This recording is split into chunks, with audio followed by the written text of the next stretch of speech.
Fox Sports. We are Blackmore. We are Minnesota.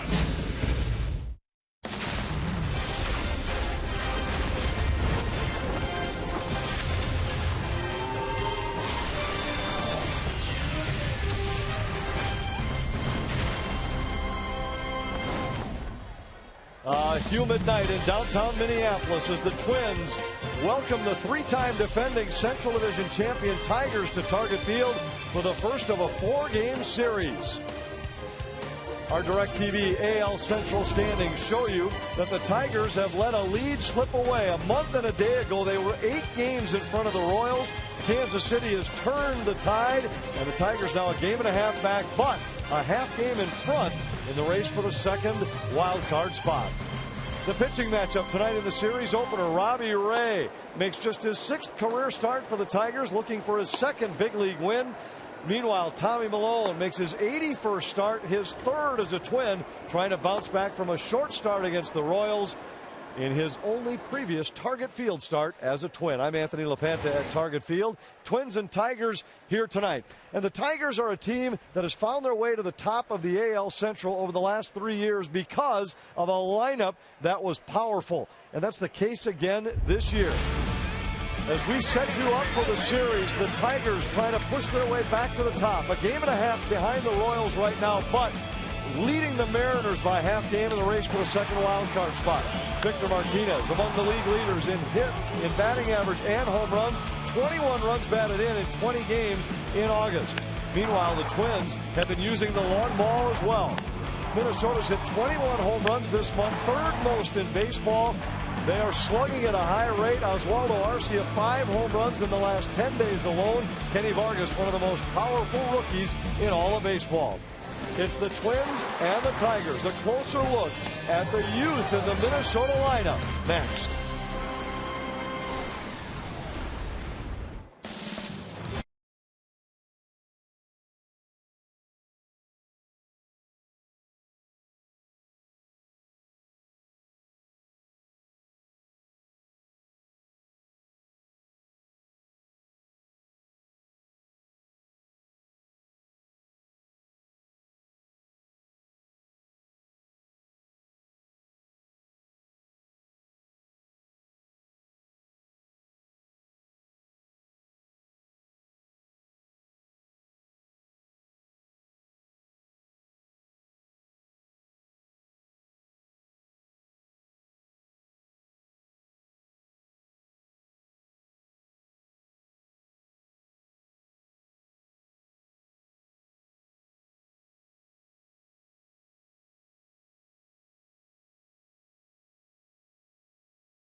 amend the old saying, in baseball, youth and talent will be served.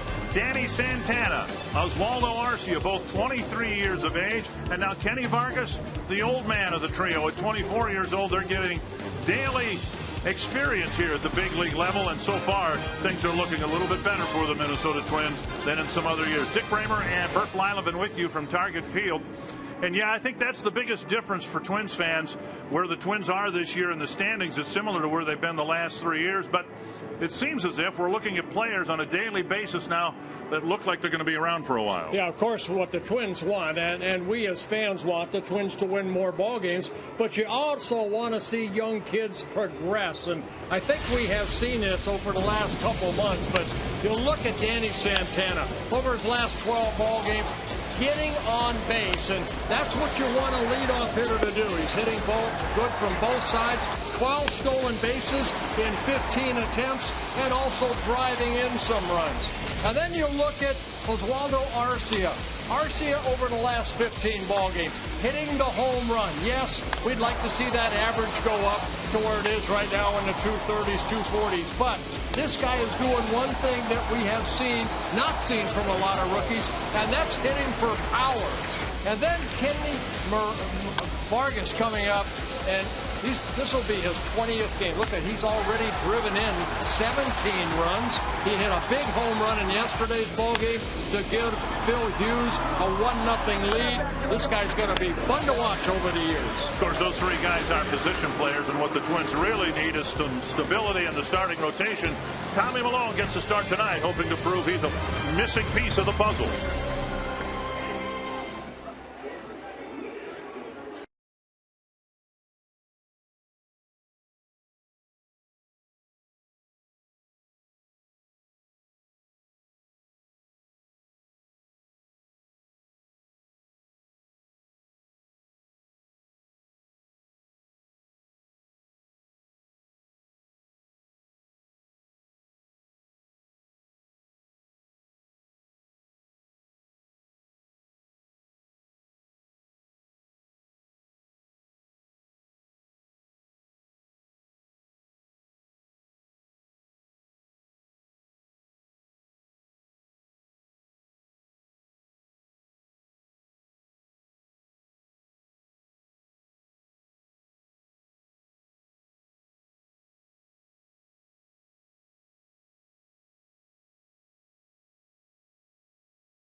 Twins take the field. They have not had a good homestand to this point. One win in the Kansas City series, one win in the Cleveland series. They'd like to get at least a couple here against the Tigers.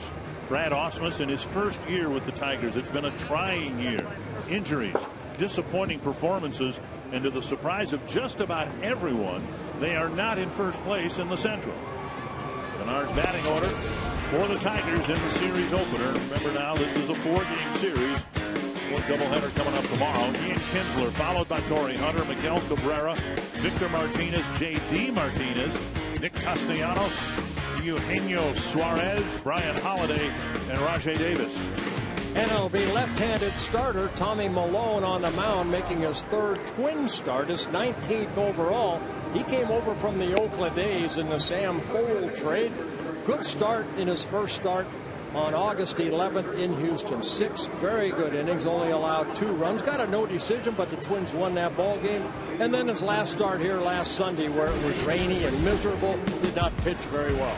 Northland Ford defense for the Twins. Jordan Schaefer in left, Danny Santana in center, Oswaldo Arcia in right. Trevor Plouffe, Eduardo Escobar, Brian Dozier, Joe Mauer, the infielders. Kurt Suzuki behind the plate. Tom Hallion will let everybody know that it's him behind the plate when he makes a called third strike. Very demonstrative called third strike call. Al Gibson, Chris Guccione, Eric Cooper. The teams, because of the split doubleheader tomorrow, will be able to call up an extra player for tomorrow and tomorrow only. The umpires similarly have another umpire here who will step in. Yeah, Jim Joyce and Tom Hallion, probably the 2 umpires, will let you know that it's a strike, like you mentioned. 1-0 to Kinsler and a pitch foul back. They will barrel it out. Well, Milone has had success against the Detroit Tigers. This is his 5th career start in regular season play. He's 3-0 with a 2.31 earned run average. Guy that's not overpowering, has to hit his spots. That fastball at 86, 87 miles an hour. He did that in the first inning against the Royals, and then the rain came. The footing was very treacherous on the mound, and he ended up having his shortest start of his major league career, going just an inning and a third. 1-2, and now 2-2. Milone didn't use the weather conditions as an excuse, but we could see it on TV. His front foot, when he was platting, was skidding on the dirt. And I think I mentioned at that time, I was surprised that nobody brought any diamond dust to try to, help his footing a little bit. But he's facing Ian Kinsler here. Kinsler doing a good job as that leadoff hitter for the Detroit Tigers in his first season, coming over from the Texas Rangers. 3-time All-Star. He was in that Prince Fielder trade that brought Fielder to the Rangers. Blasted to left center field, and a long home run for Kinsler, and it's 1-0, his 12th of the year. That's what Kinsler will provide in that leadoff spot, is some power. Kinsler has now 166 home runs. So fastball, wanted to get it in a little bit, was Suzuki, but left out over the plate. And Kinsler, great swing, gives the Tigers an early 1-0 lead. And that'll bring up Torrey Hunter. And Hunter takes down and away, ball 1. Tigers in a bit of a skid since July 24th. They won 11 and lost 15. Outside 2-0. Yeah, that kind of allowed the Kansas City Royals to pick up 9 games in the standing, and now with a 1.5 game lead over the Tigers. But this is still a lineup that can be very, very dangerous if they all hit. Right. You have, of course, Cabrera, and you have Martinez that are combined hitting a lot of home runs and driving in a lot of runs, but there's other guys that have to produce too. Strike 2. Good fastball there, good location. 2-2 to Hunter. Torrey in his 2nd season with the Tigers, 18th season overall. Of course, a Twin for 11 seasons from 97 to 2007. Changeup got him, 1 away.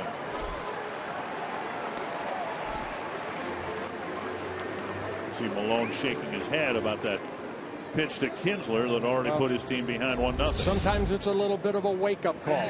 Okay, I'm not going to challenge anybody with a good fastball because it's not 90+ mile an hour fastball. I have to hit my spots, and he did that against Torrey Hunter. And here's a guy who's going to have to do it again. Miguel Cabrera with just 17 home runs on the year. Strike 1 with Milone again shaving that outside corner. When Malone's been really good, he's had great command of that pitch.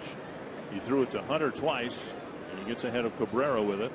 Yeah, Cabrera's been bothered a little bit by a right ankle that has been bothering him, and that's kind of his push off.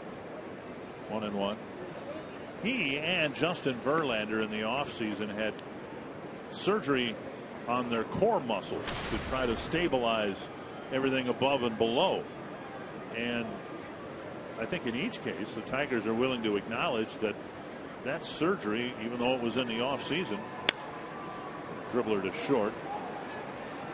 And an easy play for Escobar. Both surgeries and players have had those surgeries impact their performance this year. Victor Martinez knows all about injuries. He missed a couple of years ago, and he's back to the Victor of old. Well, let's take a look at the Mall of America scouting report on Victor Martinez. He's a protector for Miguel Cabrera. You have to change speeds on him because he's such a good hitter from both sides of the plate with power. And you almost have to pitch backwards to him because if you get in a fastball situation, you want to throw something else. And the right guy's on the mound for that. And that being Tommy Milone. It's a strike on the inside corner. Good breaking ball right there.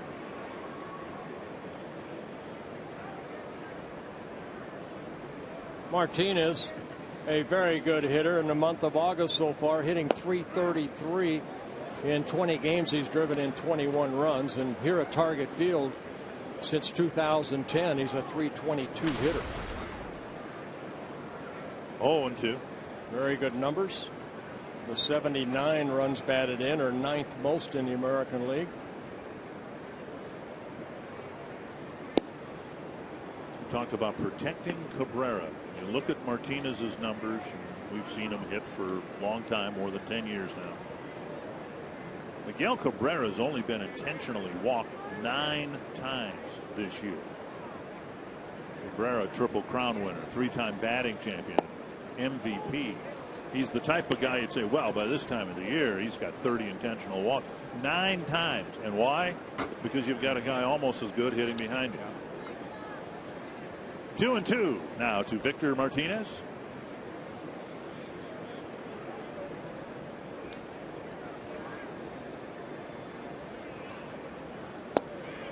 (3-2). J.D. Martinez having a good year hitting behind Victor. He's in the on-deck circle. This is where you don't want to make a mistake right here to Victor Martinez.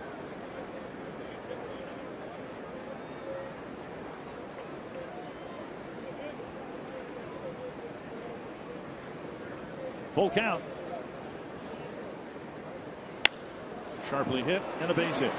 And it was on a changeup, so he didn't challenge him with a fastball. Changeup away, and Martinez hit it right back up the middle. Walk us through the at-bat. Well, you know, let's do a little pitch by pitch. You start him off with that breaking ball to get strike one. Now what you do is start to nibble a little bit. Pretty good changeup right there. Then he tried to fastball away. Too much outside. You can see the 2 pitches. Then he got the 3-2. He stayed with that changeup. And even there is a pitch up, and Martinez lined it right back up the middle. 3rd in the American League in hitting, Martinez.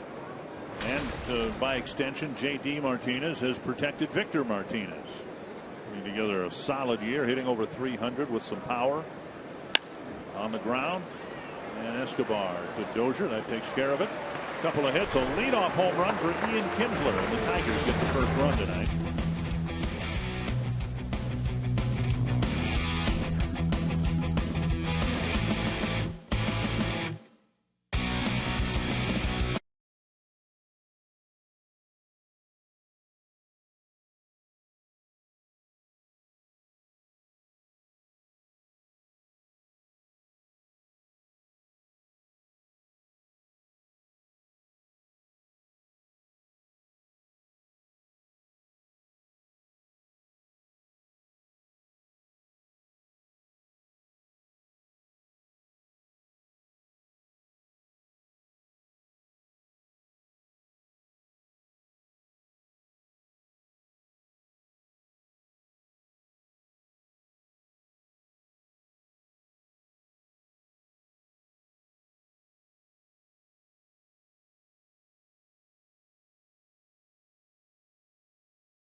couple of games out of the 4 here. Ron Gardenhire hoping that the team can play good baseball in the last 5 weeks or so of the season. Bernard's batting order for the Twins: Danny Santana, followed by Brian Dozier, then Joe Mauer, Kenny Vargas, Oswaldo Arcia, Trevor Plouffe, Kurt Suzuki, Eduardo Escobar, and Jordan Schaefer. And it'll be young left-handed starter at 22 years old, Robbie Ray, making a start here. Just his 6th major league start, his 7th appearance, his 2nd start against the Twins. He pitched against the Twins in Detroit back on May 11th, received a no decision, left with a lead.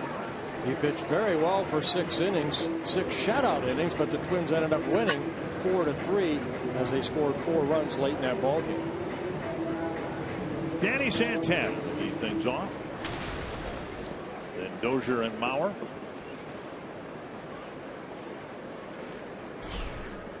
The Tigers enter this series with a very well-rested bullpen. They've had back-to-back complete games. See how far Robbie Ray can make it here tonight. 1 strike, and now a ball. Yeah, David Price lost a heartbreaker yesterday in Tampa Bay. The Rays were able to score 1 run in the 1st inning, and then Price settled down, retired the next 23 in a row. Gave up 1 hit, lost the game 1-0. Northland Ford defense for the Tigers. It's J.D. Martinez in left, Rajai Davis in center, and Torrey Hunter in right. Castellanos, Suarez, Kinsler, Cabrera, and Brian Holiday doing the catching tonight, with the Twins sending a left-hander on the mound. Alex Avila will start the game on the bench. 2-2 to Santana. Well, if you're a youngster like Ray, you get a chance to watch 3 former Cy Young Award winners work, and that being David Price, Justin Verlander, and Max Scherzer. So you better learn something. There's David Price. Verlander on his right, scheduled to start game 2 tomorrow in the split doubleheader. And Alex Avila on Price's left. 2-2 to Santana. Inside, missing 3-2. Right, so Ray so far in his first 5 major league starts, 10 walks in 25 1/3 innings with 15 strikeouts.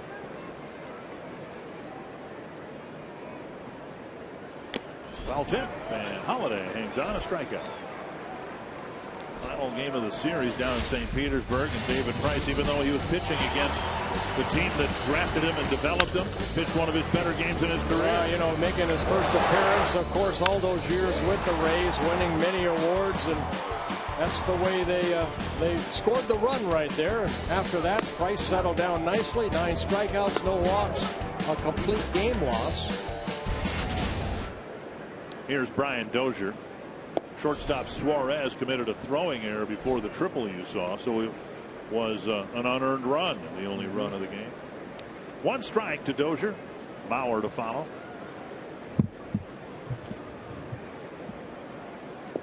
1-1. Scouting report on Robbie Ray: a fastball in the low 90s, a slurve type breaking ball, and then a very good changeup. He came over from the Washington Nationals in the Doug Fister trade over the winter. Popped up right side. It looked like the changeup right there. And it's Kinsler with a catch in short right field. Now, Fister got off to a slow start. He was injured early in the season, but he's been brilliant for the Nationals. Nationals are having a lot of fun these days. They are on fire coming into today's play. They have won 10 in a row. They now have a 7-game lead over the Atlanta Braves in a National League Eastern Division. 5 of their last 6 wins have been walk-off wins. The Twins have 5 walk-off wins all year long, and the Nationals have condensed them all into a week. 2 down. Here's Mauer.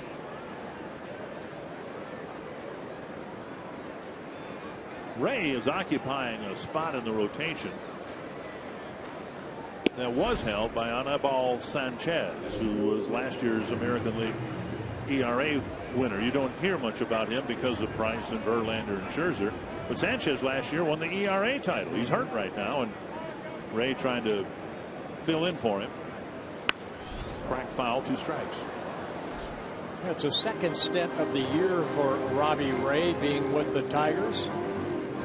Started the season down in AAA where he was pitching very well. Got called up on May 6th and then sent back on May 22nd and then just recalled August 12th. His third start since his return, but over his last 3 major league starts, 0-3 with an ERA over 9. And there's the called third strike of Tom Hallion.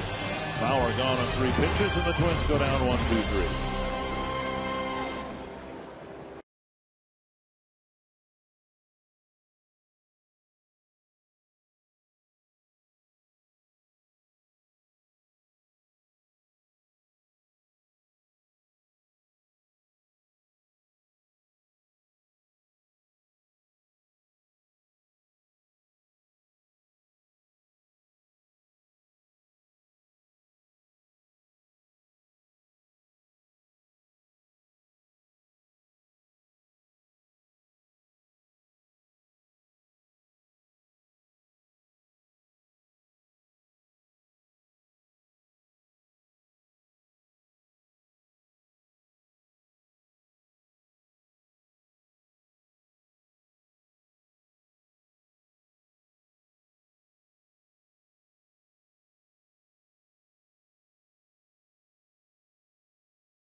Of Dan Patch and Underwood, it is the Garden Building. Every day you can find karaoke here. You can also find Chicago dogs, and inside some wonderful options. Brand new this year, it's the Bison Dog, the healthiest meat you can find. It is terrific. Come for the karaoke, but stay for the Bison Dog. I'm telling you, delicious. And I mean this in the nicest way possible. I think Kevin knows his food. If he says something is delicious, oh, that won't get back to him. Well, no, I'm you know, it comes highly recommended, and if I go to the state fair, I'm going to have a Bison Dog. Now, I have never been at a state fair, but I understand the food is delicious. It's just about everything you could possibly want. Nick Castellanos leading off the second, and he takes outside ball 1. Castellanos, Suarez, and Holiday in the Tigers' second.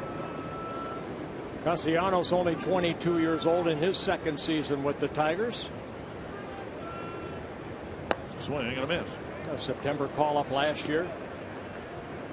As disappointing as the season has been so far for Detroit, they've got 31 of their final 37 games against teams within the division. They can make up for a lot of lost ground if they can get it together here in the final 5 weeks or so. Yeah, nice cutter right there, inner half of the plate for strike 2.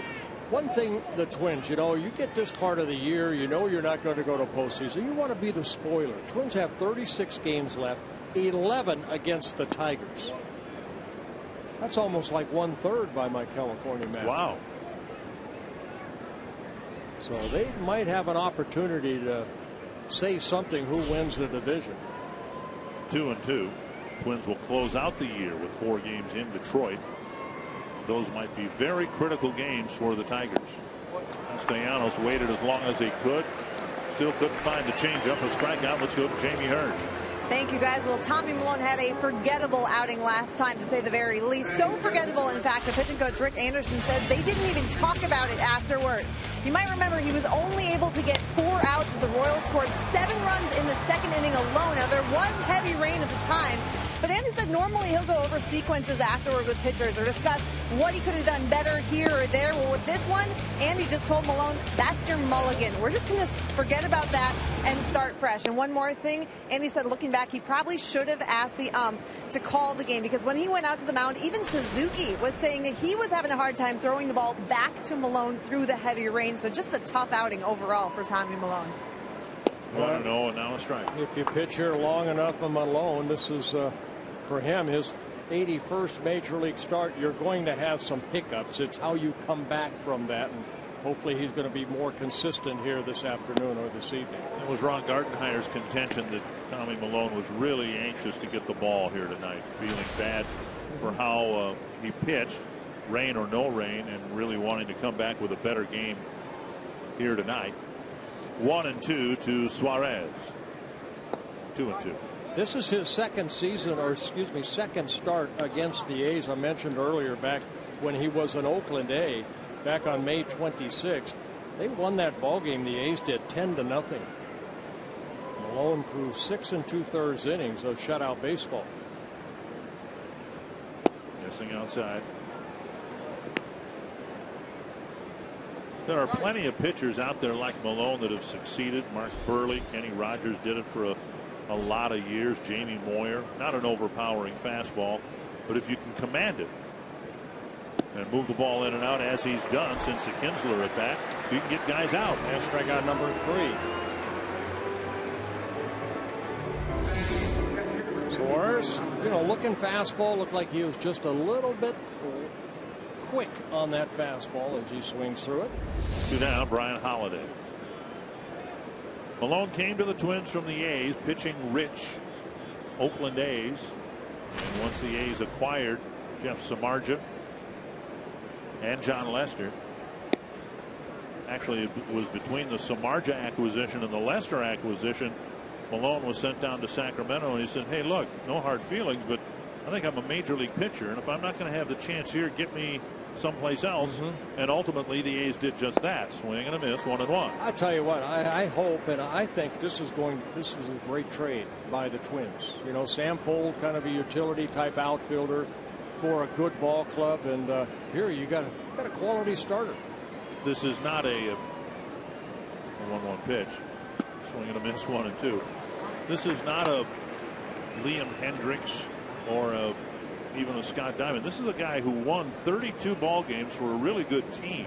They just had no more room for him because they upgraded in the starting pitching situation. 1-2. A little dribbler, and Malone spins around, gloves it, underhands it to Bauer. A nice play and a nice inning for Tommy Malone.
he certainly brought it yesterday. Kenny Vargas with a home run to get the Twins on the board, give them the first lead of the ball game yesterday, and then an even bigger hit, a double to left center field, both extra base hits going to the opposite field. Yeah, 3 hits in yesterday's ball game in 4 at bats. He scored a couple runs, knocked in the run with, of course, the home run. I asked him today, I said, have you ever gotten a triple? He said, yes, I got 3 of them. And then he told me exactly where he got them. But he was a triple short of the cycle yesterday. This one hooked to the corner and left. A rocket that one hops the wall. He might only get 1. He's going to try for 2. And he will be safe with Kinsler dropping a perfect throw. Great power. He does not run well, but J.D. Martinez had some problems with it in left field. Once he picked it up, he threw perfectly to Kinsler, and they will give Vargas a double. Oh, this ball hit so hard that it hit off the wall, and Martinez goes back, and I think he expected the Karam to come right back to him, but Vargas getting great wood on it, line drive. Martinez makes a good throw to Kinsler, and Kinsler just bobbled the ball, maybe trying to make the tag a little bit too quick. Never had the ball in his glove, and it'll be a double for Vargas, his 4th of the year. And now Arcia with the tying run at second. It's inside, on the inside corner, I beg your pardon. 1 strike.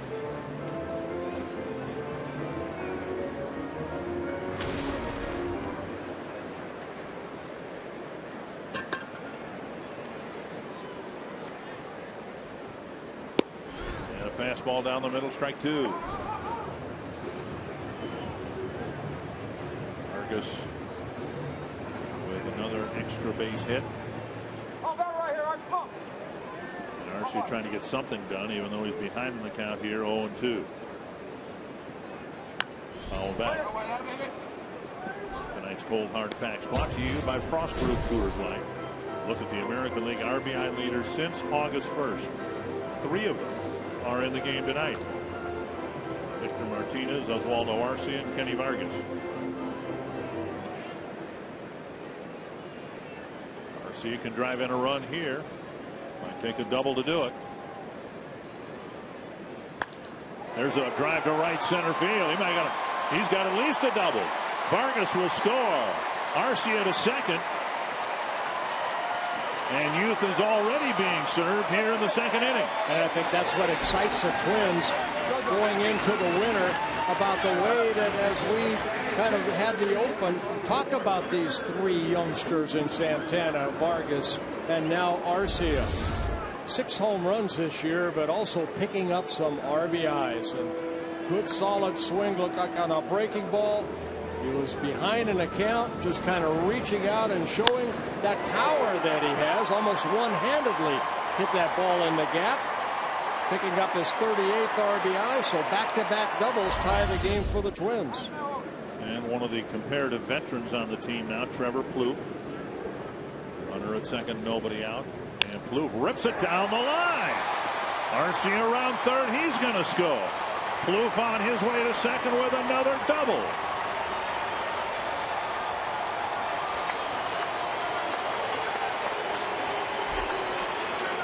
Back-to-back doubles. Trevor Plouffe, his 34th double of the year. Didn't waste any time. Jumped on that first pitch. Right down that left field line.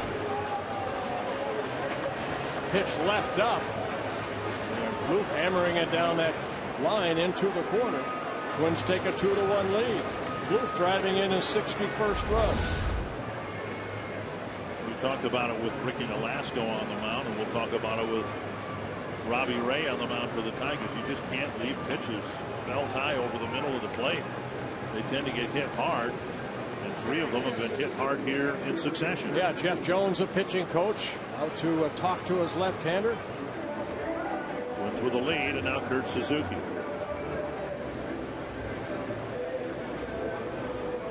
Pretty good bet. This ball will be hit to the opposite field. The doubles have all been pulled. And Suzuki takes a strike over the inside corner.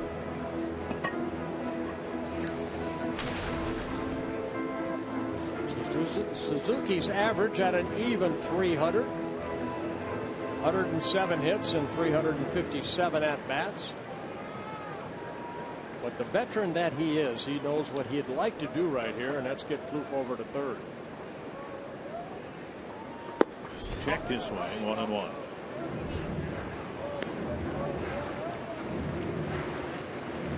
Whenever the batting average has gotten down to the low 300s, seems like Suzuki's had a 3-hit game to get it back up to 308, 309.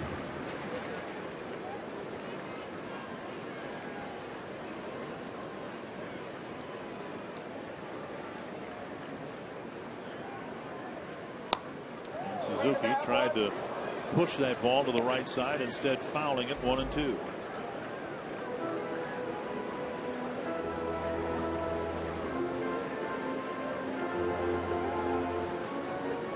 Down 1-2-3 in the first inning. A couple of strikeouts in the inning.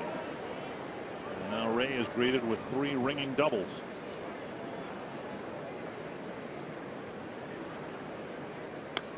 Back by Suzuki.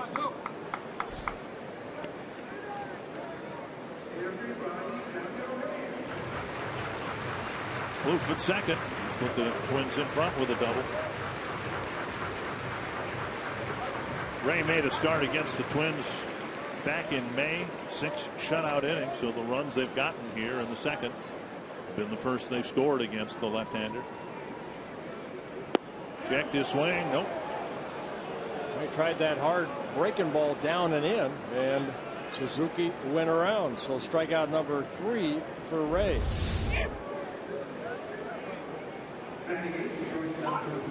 And Suzuki, the 3rd strikeout victim, first out of the second inning, and now Escobar.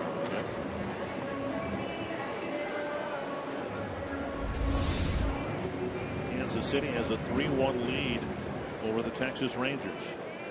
Don't know that, Bert, this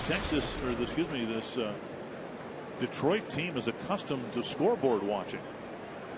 They've been the hunted for so long, and marginally, right now they're the hunters. They've got a team ahead of them. Yeah, you know what? As a former player, you really don't start scoreboard watching until maybe the middle of September. You know where you're at. You know you have to take care of your own business before you can really worry about another team. Spin back into the seats.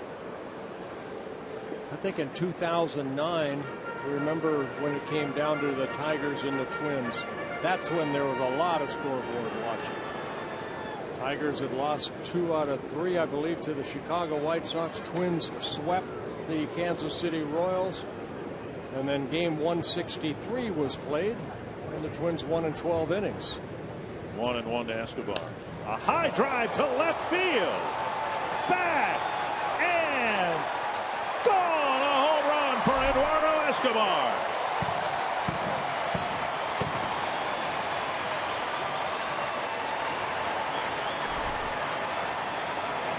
Tell you what, for a guy that's 5'10", about 175 pounds, that ball sometimes jumps off his bat. Home run number 4 for Escobar. His second as a right-handed hitter. He looked like a changeup right here, but able to get good wood on it and hit a high home run, a big 2-run home run, giving the Twins a 4-1 lead. This is kind of similar to the first inning here the other day when Twins scored 5 runs in the first, were pounding the ball all over the ballpark, and then didn't do anything the rest of the night. For Escobar, his first home run hit here at Target Field. The other 3 coming in Cleveland, Detroit, and Colorado. 1 strike to Jordan Schaefer.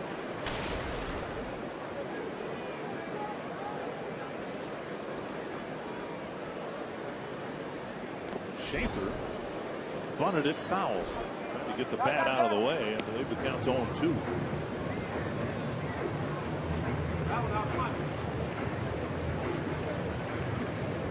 Castellanos now backing up into the skin of the infield. So Ray, his only major league win, 1-3 coming into this ballgame, came in his major league debut on May 6th against the Astros. Tigers scored him a lot of runs. He won 11-4. Hope to center. Davis coming in, and that ball's going to drop for a base hit. Not hit well, but it's the 5th hit of the inning.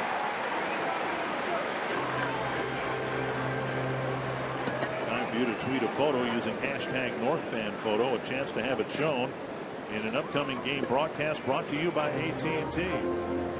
Now, we mentioned the Detroit bullpen is well rested, and it's going to be activated here in the 2nd inning.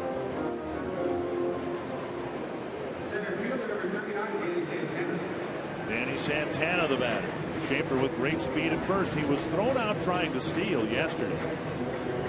Still a very high stolen base percentage. The Twins, leading by 3 runs here, have some possibilities with the running game. Santana struck out on a foul tip to start the ball game. Schaefer 6 for 7 as a Twin, and 15 for 17 overall this year in stolen bases.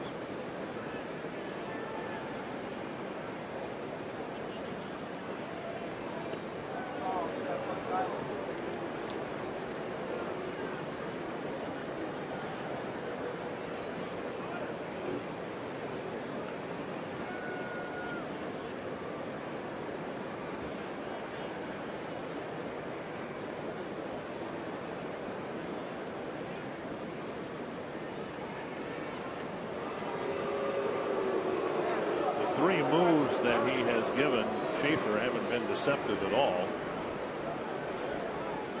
Blaine Hardy, first arm getting loose in the Detroit bullpen.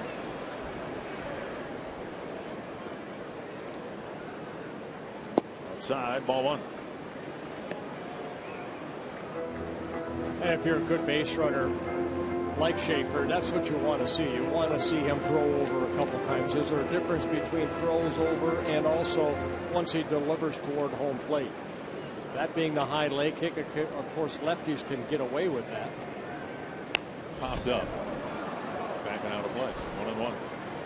Right-handers will try that slide step. Lefties will do that too. John Dank's coming to mind, one of the best as far as holding on runners with that slide step as a left-handed pitcher. Mark Burley, very good at that.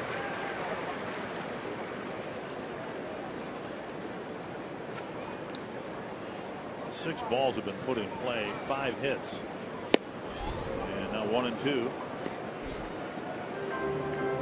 to Santana.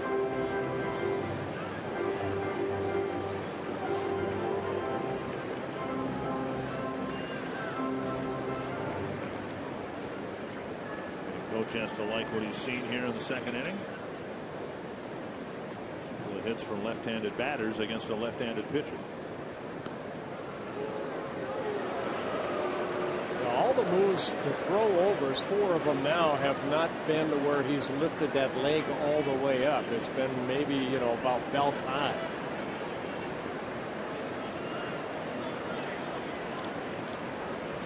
Schaefer goes, and the pitch hit to left field and deep.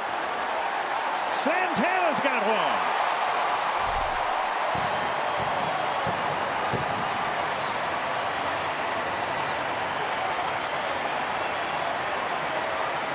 Home run number 6 for Danny Santana, and it's a 6-run 2nd inning. I think we saw the little bit of power that Santana has right there. It looked like a changeup. Take a look at the pitch. Yeah, an off-speed pitch, and Santana uppercut swing. Look how little stride there is.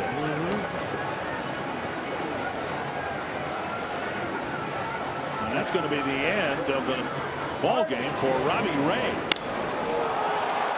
The guy that pitched 6 shutout innings against the Twins earlier this year.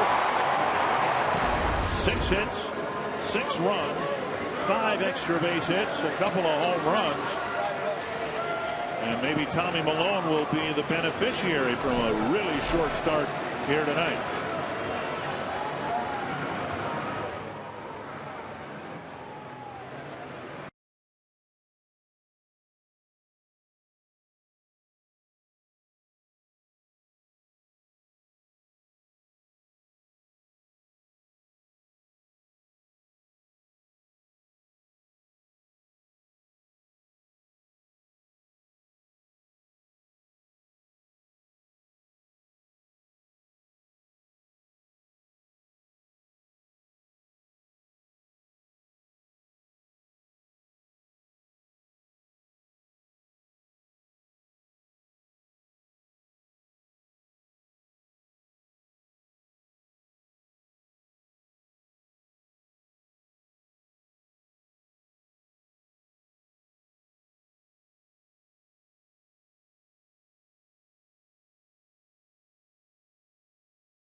few home runs here in the second inning.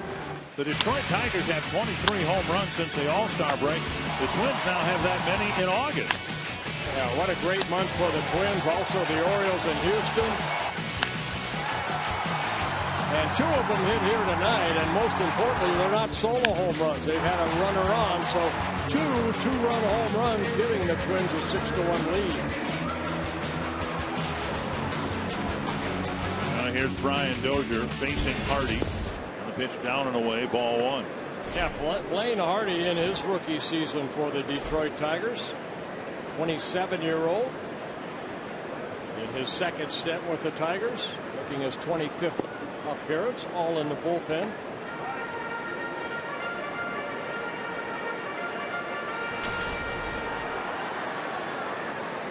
There's numbers. Scouting report: fastball, not overpowering, curveball, slider, and a very good changeup. Hasn't thrown one over the plate yet. 3-0. Still only 1 out. Mauer on deck.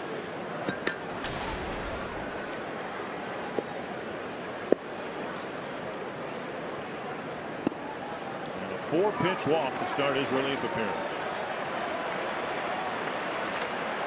Hardy really didn't have a whole lot of time to get loose out there. Might explain why his control is not with him yet so far tonight. Businesses of all sizes gain a competitive edge when they bring clients to a Twins game at Target Field. Take advantage of all Target Field has to offer before the season comes to an end. From private suites to special group seating, find out how to entertain your customers and prospective clients at Target Field. Find out more at twinsbaseball.com/groups or call 800-33-TWINS. Ball 1 to Mauer. 9th man to bat. Mauer struck out on 3 pitches by a pitcher who's no longer in the game. Joe will take a pitch here, as he should. Make Hardy get the ball over the plate.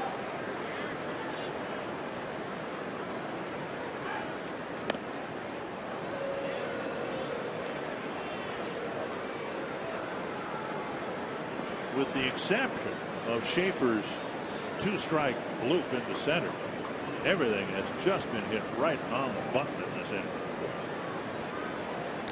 The doubles all hit very crisply. Obviously the home runs. Mauer grounds it into right field, a base hit. Dozier will gain third base.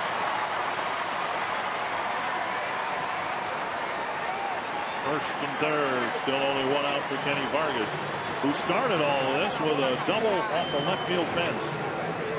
Well, Cabrera holding on Dozier, that cuts down his range, and Mauer hitting it to the right of Cabrera in the right field. So runners at the corners, still only 1 out. And the 10th batter to come to the plate, that being Vargas. He got the 2 most significant hits in yesterday's game, a home run and a double that started a 2-run inning. And now tonight, with his first swing. Actually, it was his second swing. A double, and then everything else that's followed.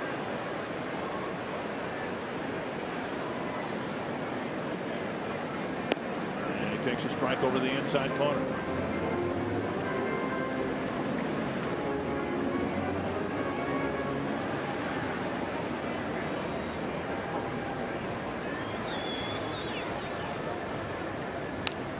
And now 2 strikes. There's something very simplistic about Vargas's comments after the game last night. Somebody asked him about, did you try to hit the ball to the opposite field for the home run? Did you try to hit it up the middle for the double? He said, I just tried to put the barrel of the bat on the ball. 2 strikes. And now a ball. Yeah, he also mentioned in that interview that if the ball is in, I'll try to pull it. If it's down the middle, I try to hit it up the middle. If it's away, I try to go the other way. That must be something that he must be able to see that ball very quickly. Good hitters are able to do that. The line, foul. Rod Carew always comes to mind when you talk about hitters and their eyes and how quick they can pick the rotation out of a pitcher's hand. That he told me one time on the bench that sometimes against certain pitchers the ball looks like a beach ball coming in. 1-2 to Vargas. And he got a piece on a pitch that was about 6 inches outside. Like a straight over the top right type breaking ball, and Vargas just fouled it off.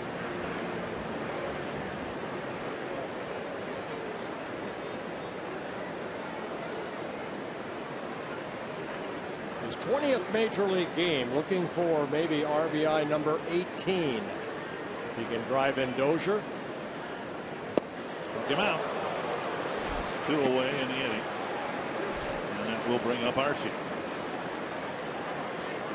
Vargas's double was nice. Got the tying run into scoring position. Arcia's double had to be particularly gratifying. It came with 2 strikes. And he drove it to the gap in right center against a left-hander. And Arcia's numbers gradually are getting better against lefties. I think the feeling has been all along he'll eventually be able to really pound right-handed pitching. But he did struggle against lefties early on. Right off the end of the bat. And Hardy will strand a couple of runners. What a great inning for the Twins. The Twins scored 6. And look who stepped up.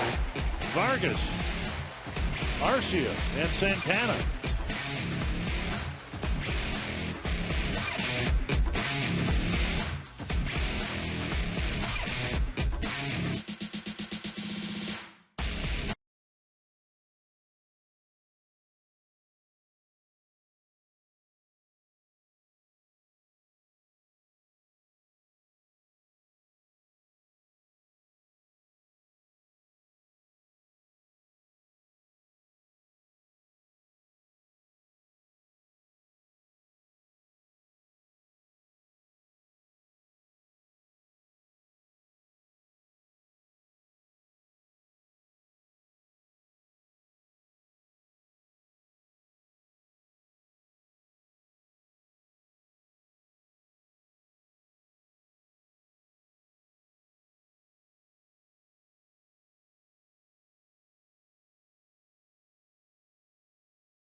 Times Danny Santana with a home run.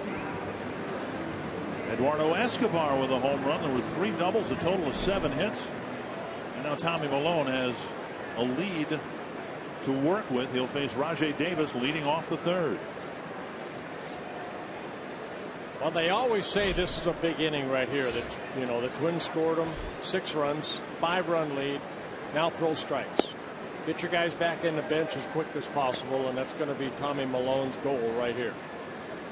3 days ago, the Twins gave Kyle Gibson a 5-run lead, and the Indians kept chipping away at it. Here's Plouffe picking up a 1-hop smash and throwing out Davis 1 away. Coming up tomorrow, MLB on Fox Sports 1 returns a doubleheader. Buster Posey and the Giants taking on Freddie Freeman and the Braves. Coverage begins at 2:30 Central on Fox Sports 1, streaming live on Fox Sports Go, and we'll have a doubleheader of our own here at Target Field tomorrow at noon and at 7. Game 1 coverage beginning at 11:30 here on Fox Sports North. 1 down. Here's Kinsler. He crunched a home run into the bullpen to give the Tigers a brief lead. As painful as the loss was, and I thought the loss 3 nights ago to the Indians was one of the worst losses of the year. 5 runs for the Twins. Then the at-bats were terrible after that. Pitching wasn't much better than that. The Twins ended up losing a ball game. Did hope that with a young team that there would somehow be a lesson learned. And now 3 days later, the Twins have an opportunity very similar to the one they had, and we'll see whether lessons are learned and the end result is a win instead of a loss. Pulled hard and foul. Yeah, Kinsler in that first inning when he hit the home run. That's the 30th time that he has led off a ball game for his club with a solo with a home run. Take a look at the pitch. He kind of left right there, and Kinsler giving the Tigers an early 1-0 lead. First time he'd done it for the Tigers. In fact, first time he'd homered in 43 games. Foul. He's a guy that does not get cheated up there. He does swing that bat extremely hard. 8 seasons wore a Texas Ranger uniform, a career .273 hitter coming into this year. Currently hitting at .282. And a changeup off the end of the bat. Fouled away. 168 career home runs. Almost 200 stolen bases in his career. Good player. A little bit low, full count. I thought that was a pretty good trade, getting rid of Prince Fielder, and of course Fielder missing the whole year with the Texas Rangers. But you get an established second baseman like Kinsler, and then you could move Miguel Cabrera over back to first base. Bouncer to third, this time on 2 hops. Blue found the run. Over to Mauer, 2 down. I was listening to an interview with Dave Dombrowski, the general manager of the Tigers, and he said that towards the end of last year, he didn't know how Cabrera could even play. So painful was his muscle tear that he was dealing with. He couldn't hit for power. So remembering that Cabrera had been asked to play third base for the last couple of years because of Prince Fielder being on the team. So once they made the decision, we've got to get Cabrera off of third base, well, that meant Fielder was gone someplace. And the Tigers probably did pretty well in that trade, getting, as you said, an all-star second baseman. Torrey Hunter takes strike 1.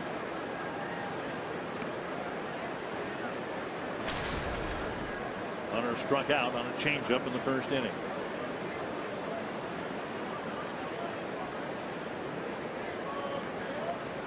And is inside 1-1. Hard to believe Torrey at 39 years old. You think about it, when he first joined the Twins, I believe it was in Boston. I mean, he looks the same. He has not changed at all. And his enthusiasm and the love of the game of baseball is still there. He's looking for a look. Ooh, one of the ushers.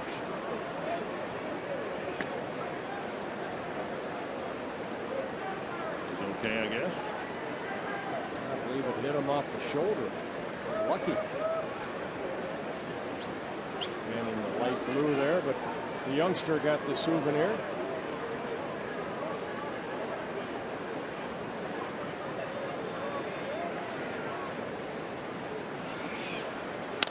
That's to left, and it'll chase Schaefer over. It's a 2-out single for Hunter.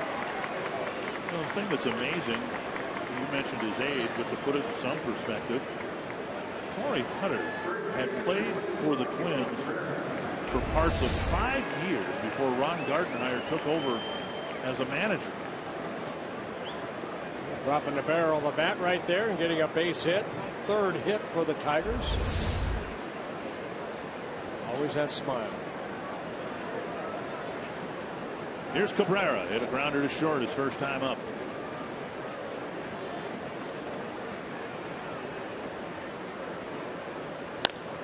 Hard and foul down the right field line. The Lows never stop improving. Miguel Cabrera, since coming from the Marlins to the Tigers, has certainly improved. Yeah. Yes, he has. He's maybe one of the game's greatest hitters.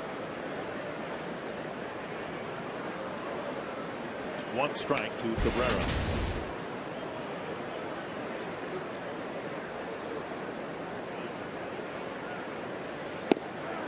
Strike 2.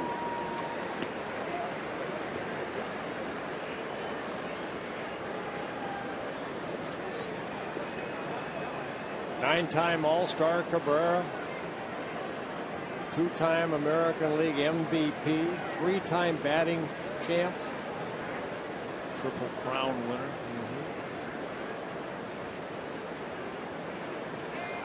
And the dirt doesn't go fishing, and it's 1-2.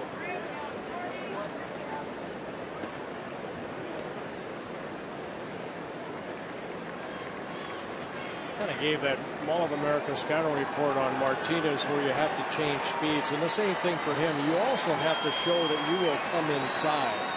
If you come inside, it has to be off the plate. He's very quick inside, but he will also drive the ball the other way. He has power to all fields.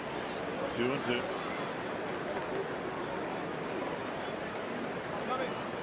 And basically what that means is you just can't stay one way with him because he will make the adjustment.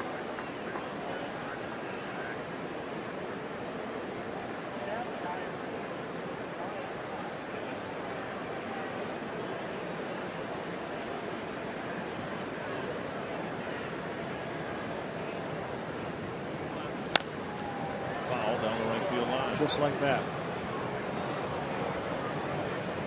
Has great plate coverage. When you are a hitter like Cabrera, who can hit the ball out to all fields, it's got to be easier to avoid getting into bad habits and pulling off the ball and all. You don't have to pull off the ball to hit a home run, and I think that's what Twins fans are excited to see regarding Kenny Vargas. He's shown opposite field power. He's not in Cabrera's class. 2-2. And a ball hit to right center field. Ball needs to be cut off or Hunter's going to score. It's backhanded by Arcia, first and third. And now the ball deflected off at least one glove. Plouffe there to pick it up. A couple of two-out singles will get Victor Martinez to the plate with two away. You see certain hitters that just stay with it and they stay in their comfort zone. And even Cabrera right here, not a bad pitch down and away. It's a changeup. But Cabrera doesn't try to pull it. He just reaches out and just hits it in the right center. That was down and away, out of the strike zone, and he still put the barrel of the bat on. A lot of big hitters like that are going to try to, hit the ball out, and they're going to turn over it and hit a ground ball to short, but not Cabrera. That's why this guy is a career .321 hitter. And now Victor Martinez, who singled his first time up. A big out right here for Malone. Two outs, runners at the corners. Missed with a fastball inside. Soup.com trivia question. The last switch hitter to win the American League batting title.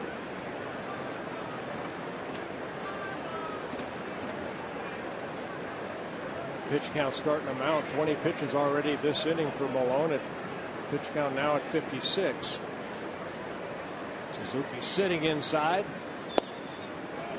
And missing inside, 2-0.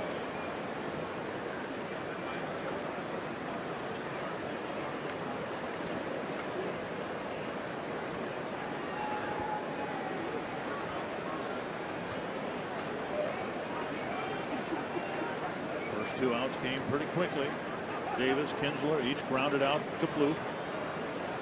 Hunter with a single. Cabrera with a single. Now 2-0 to Victor Martinez. 3-0. J.D. Martinez on deck.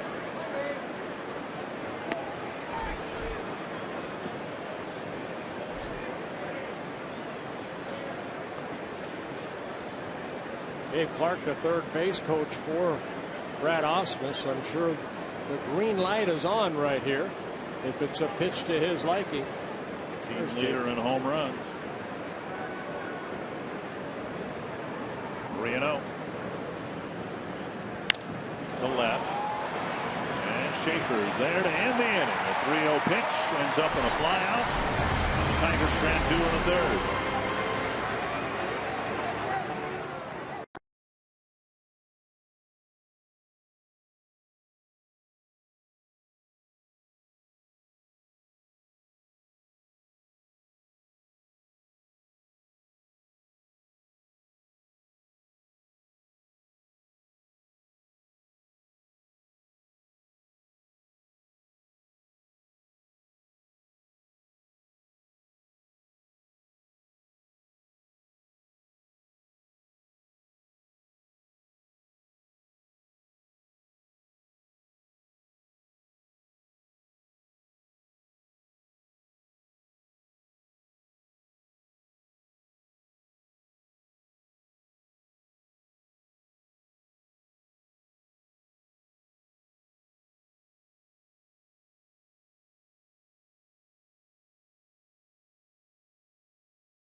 your link to what's next.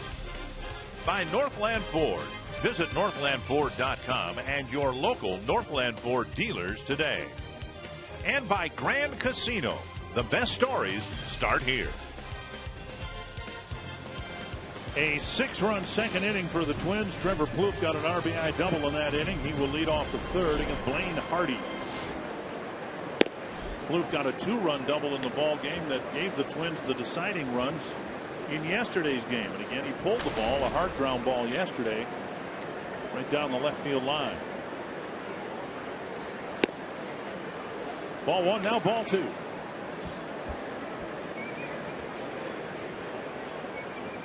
Plouffe, Suzuki, and Escobar in the Twins' third inning. Strike on the outside corner. Yeah, Blaine Hardy, 27 years old, 7 years in the minor leagues, both of them with the Kansas City Royals. Signed a minor league contract with the Tigers a couple years ago in April. Popped up, it'll reach the seats. In his rookie season.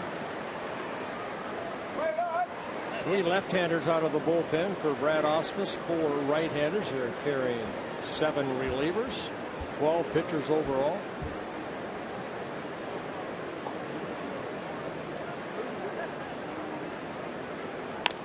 Dribbler fielded by Hardy. 1 down. Both teams will call up a pitcher for tomorrow's split doubleheader. It'll be Buck Farmer going. What a great baseball name. Great game. And the Twins will call up Johan Pino. They'll pitch in the first game, and then in the night game, the regularly scheduled game, Trevor May will go against Justin Verlander. Here is Kurt Suzuki, struck out on a check swing in the 6-run second.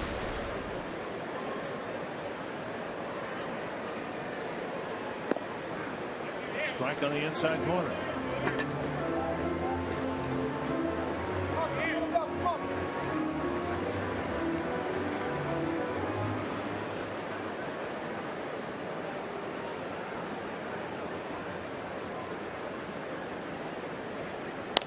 And now poked foul. 0-2.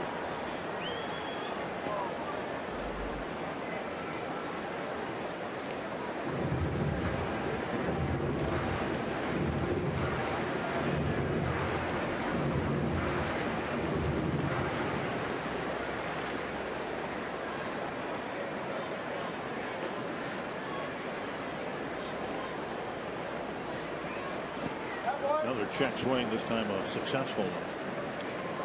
I'm sure the Twins will keep an eye on Suzuki as we get through the final weeks. It's assumed that in September there'll be another catcher called up. Might be Josmil Pinto. That'll help the catching situation a little bit. Might be Chris Harmon too. Suzuki had less than 300 at bats last year. 1-2. And now 2-2. Had only just over 400 at bats the year before that. He now has 358 at bats. 2-2. Oh, what a catch! Hardy with a great behind the back catch, and he turns it into an out. I remember Frankie Viola did that at the Metrodome one time. Kind of just threw out your glove and the ball found it. How about the grimace by Hardy afterwards? Like, wow, how'd it do that? How did it get in my glove? Third ball hit right back up the middle. This one Hardy just kind of threw his gloves, and somehow the ball fell in. Look what I found. 2 assists for the pitcher. One a lot more dramatic than the other. And now here's Eduardo Escobar, who helped break the game open in the second inning with a 2-run home run to left. 3 of Escobar's 4 home runs have been as a right-handed batter. And now 2 strikes. Now, I mentioned it before. One of the really disturbing things about the game against the Indians the other night, the at-bats after the 5-run first inning weren't good at all.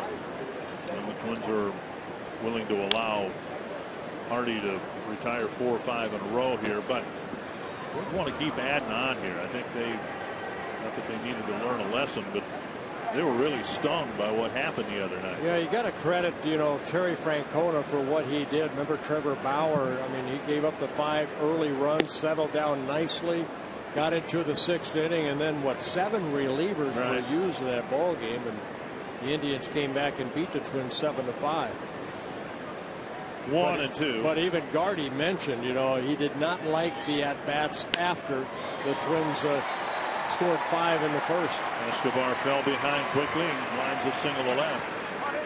I guess my opinion of the pitching changes for Terry Francona, there were a lot of them. They were all done by choice, none out of necessity. I mean, the Twins really didn't force the issue and put a lot of base runners on the bases at all. It looked like a changeup right here. Escobar able to keep his hands back and line it into left field. Escobar with his 2nd hit. Twins have 8 overall. Schaefer blooped a single into center in the 2nd inning, and then Santana hit his home run. It was a bloop, but as we now I guess have to say, it looks like a line drive on the internet later that night.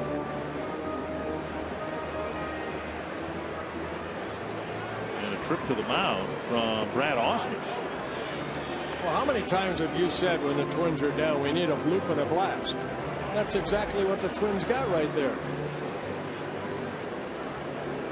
There is activity in the Tiger bullpen. Phil Koch, and they're going to make a move. Hardy had retired 4 men in a row. He's given up 2 singles and a walk. And Escobar's 2-out single here in the 3rd forces the move.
Caught up on. Tigers took an early 1-0 lead thanks to Kindler's leadoff home run, Kinsler. But Twins came back in the bottom of the 2nd inning with some big hits. Arcia's RBI double, Pluth's RBI double, a 2-run home run by Escobar. Schaefer, that little blooper, but then it's Danny Santana with a 2-run home run, made it a 6-run inning. And Tommy Malone, the pitcher of record right now, 59 pitches, 35 for strikes. He's given up 4 hits to the Tigers. Veteran left-hander Phil Koch comes in. Yeah, Koch making his 47th relief appearance in his 5th season with the Detroit Tigers. 51 hits in 45 innings pitched, 17 walks, 2 intentional, with 33 strikeouts. And now Schaefer with Escobar at first and 2 down. I was a little surprised that Hardy was only asked to get 4 outs here. Last time Koch pitched was August 17th, so he has not been out there for 5 days. And we mentioned the entire Tiger bullpen's had 2 days off, so for a completely different reason, we might see Brad Ausmus do what Terry Francona did. He'll run everybody out there and just trying to keep this as close a game as he can in hopes that the Tigers can come back. 1-0 to Schaefer.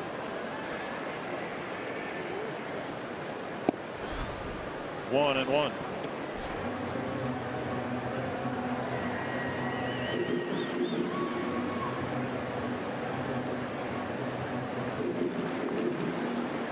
Gardner said of Schaefer today, he's starting fresh with the Twins. They're not even looking at his numbers that he accumulated in Atlanta or Houston.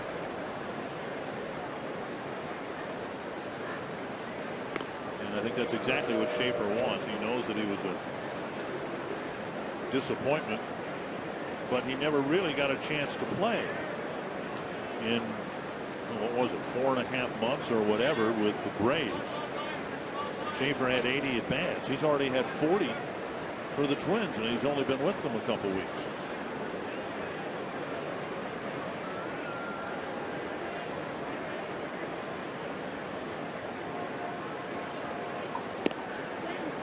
Checked his swing on a breaking pitch, and it's 2-1. Left-handers hitting 241 off of Phil Coke. Right-handers hitting 323.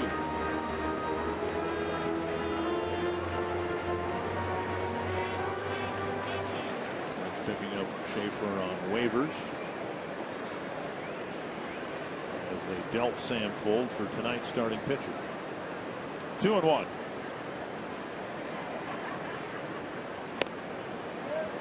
And now 3-1. Santana on deck.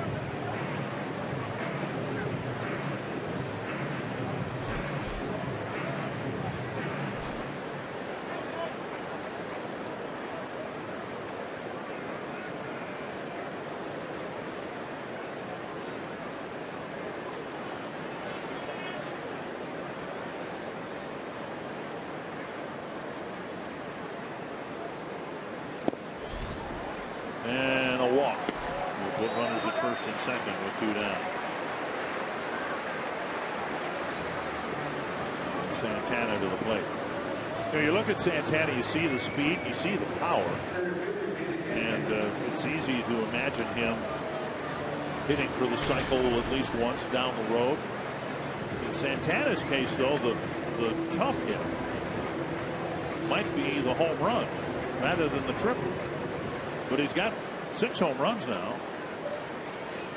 and 4 triples, 16 doubles. And what's nice is what we highlighted at the top of the show: Santana, Vargas, and Arcia, and 2 of the 3 are switch hitters, being Santana and Vargas. Let's take a look at the home run. That coming in the 6-run second inning. It was Santana's 6th home run of the year. He now has 30 runs batted in. That made it a 6-1 lead.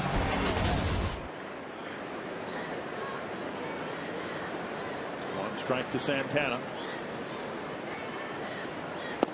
Swing and a miss, 2 strikes. Good change up there by Coke.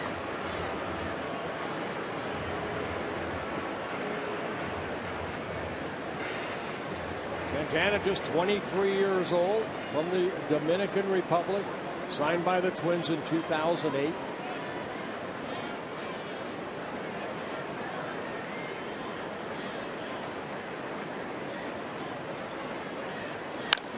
Chopper to third. Castellanos will go to the bag, get the force play there. The Twins leave 2 aboard. On to the 4th, Tommy Malone getting a 6-1 lead.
Storage at Target Field is the Twins territory headquarters to entertain groups of 25 or more.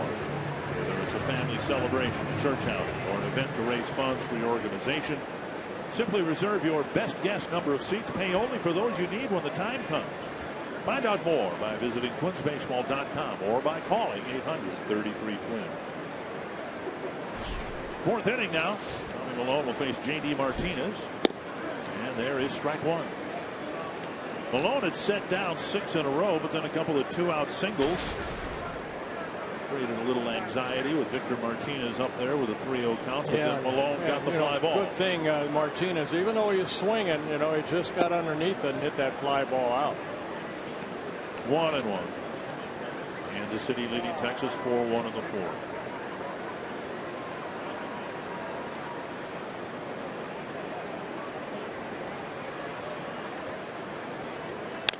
Fouled away. I've had you and every other uniformed person tell me that no, we don't watch the scoreboard until mid-September, and I always have a hard time believing that.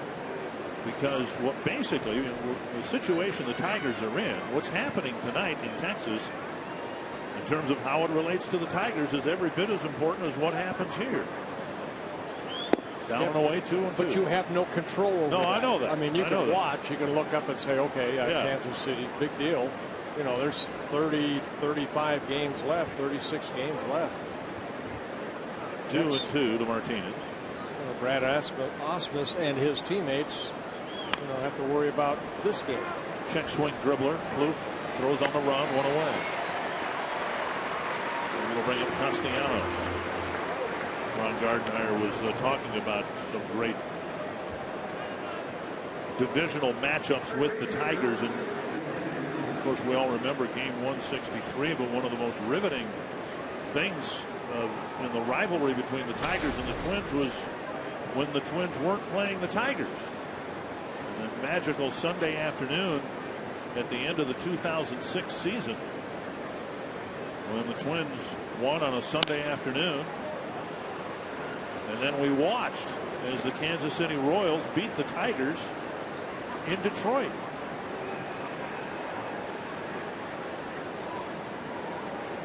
Twins ended up winning the division. They knew they were going to be in the playoffs. Second year in a row they had to play game 163. That was in 2009. 2008 they lost to the Chicago White Sox. That's Jim Thome. But the 2006 game where the Twins won, and then we all watched on the big board at the Metrodome as the Royals in extra innings beat the Tigers. That might have been a case. Be careful what you wish for. Everyone was excited the Twins had won the division, had the home field advantage. The Twins were swept by Oakland, and the Tigers regrouped and got to the World Series that year after collapsing at the end of September. Sliced foul. Oh, nice grab by the fan. Line drive. You brought his glove. And a nice grab.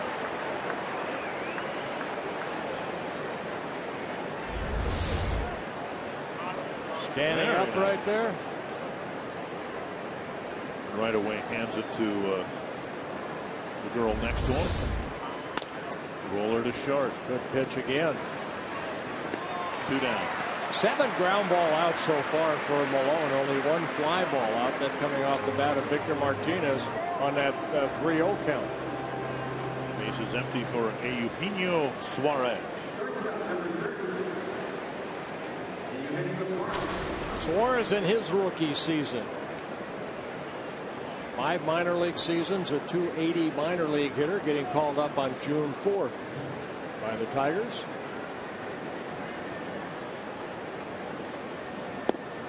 Down and in, ball 1. Tigers were looking for Jose Iglesias to be their everyday shortstop, but he's out with shin splints. I believe both shins for the remainder of the year.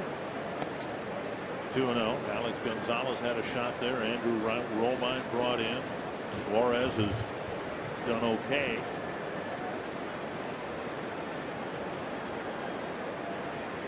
(2-0) to Suarez with 2 gone in the 4th. And a strike.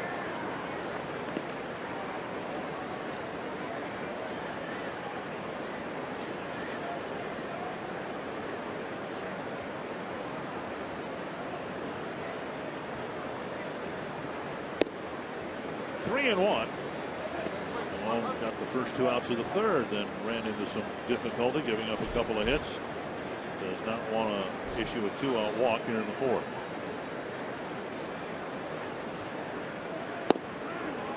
Three and two. Good fastball, good location down in the strike zone. No walks so far for Malone. Does have 3 strikeouts. This will be pitch number 75. Another ground ball. And Escobar boots it. His third error as a shortstop this year. A routine ground ball, and the inning continues. Yeah, just a routine ground ball, and even the best, and you mentioned it right there, only the third as a shortstop in 70-some games he's been there. Ball just hit off the heel of his glove. His 6th error overall. Been very steady. Brian Holiday will get a chance with a man aboard.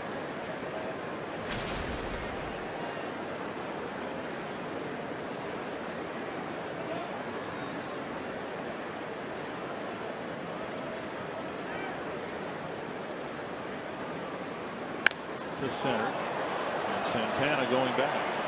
Still going back, and he can't make the play. A ground rule double will put runners at second and third. Holiday to straightaway center.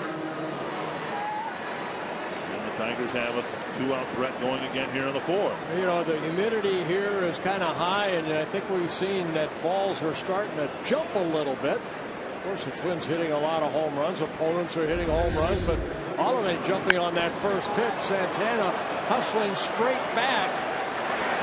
And he got over his head, and maybe Twins are lucky if Malone can get Davis out right here, because Suarez would have scored from first base. And he got turned around right there, but still, it would have been a great catch if he could have made it. Just barely cleared the wall. And now Davis.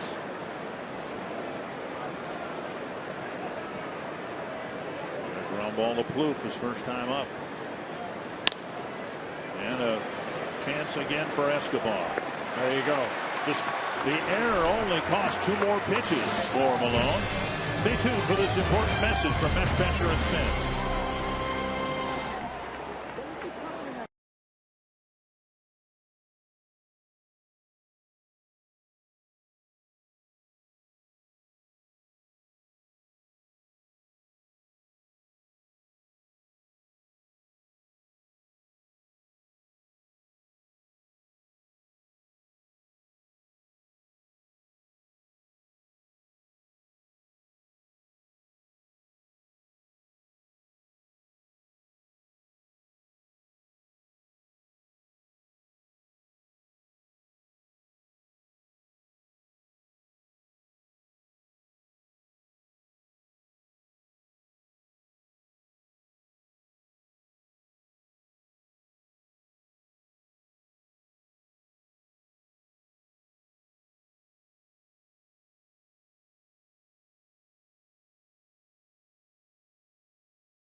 Base on Wednesday night to match his 20 home runs and become the 6th Twins player to join the 2020 club. And I asked him about the milestone. He said it would be a lot better if we were winning, but it is still special, especially because it was a personal goal of his to steal more bases this year. And he talked to Paul Molitor about that in spring training. And Dozier said because he's not the fastest guy, that he needs more information about pitchers and how to read their tendencies. And Molitor provided him with that info all season long. So Dozier gives him a lot of credit for that 2020 milestone. And then I asked him, are you still trying to get to that 30-30 club? And he said, let's not get carried away. It's special enough right now as it is with the 2020 club. Yeah, 14 stolen bases last year for Dozier and 21 attempts. Hey, we want to pass along birthday wishes to Paul Molitor today. Happy 58th birthday to Paul Molitor. I'd like to think that I've been of great assistance to Paul over the years, because my birthday has always been just a few months before him, so I've been able to prepare him for the perils of being 58, as I did when he turned 45. All along, I feel like I played an instrumental role in his later adult life. Oh, give me a shovel. There we go. You're not buying into that? No, I'm not. Okay, all right. And 227 days until my next birthday. Which will be how many, young man? That'll be 64. Mike, are you going to retire at 65? I'm thinking about it. Are you really? Don't do that. Do you have to retire? No.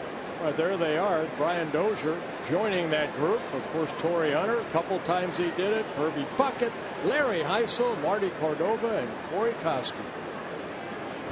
Nice company for Brian Dozier. 1-1 the count.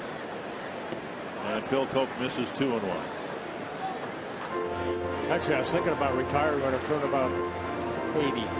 Really? Yeah. You'll have to wheel me in here, but you're not far from that now.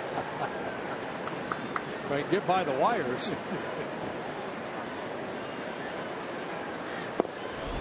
Well, we'd have to wheel you out of here. You might have to one day. 3-1. Twins at least getting some base runners on here. They'd like to add some more runs here, but see what Dozier gets on this 3-1 pitch from Phil Koch. And it's a strike. Bauer next, then Vargas.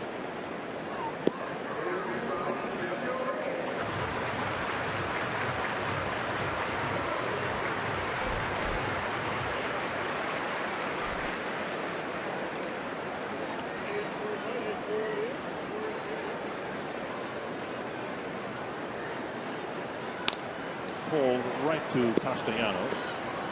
And Dozier retired 1-0. Bring up Bauer. Join Fox Sports North at the Minnesota State Fair. Brought to you by Grand Casino Mille Lacs in Hinckley, August 21st through Labor Day.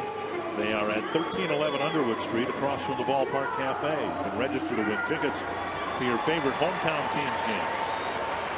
Pick up your $10 in Grand Casino Grand Play while supplies last.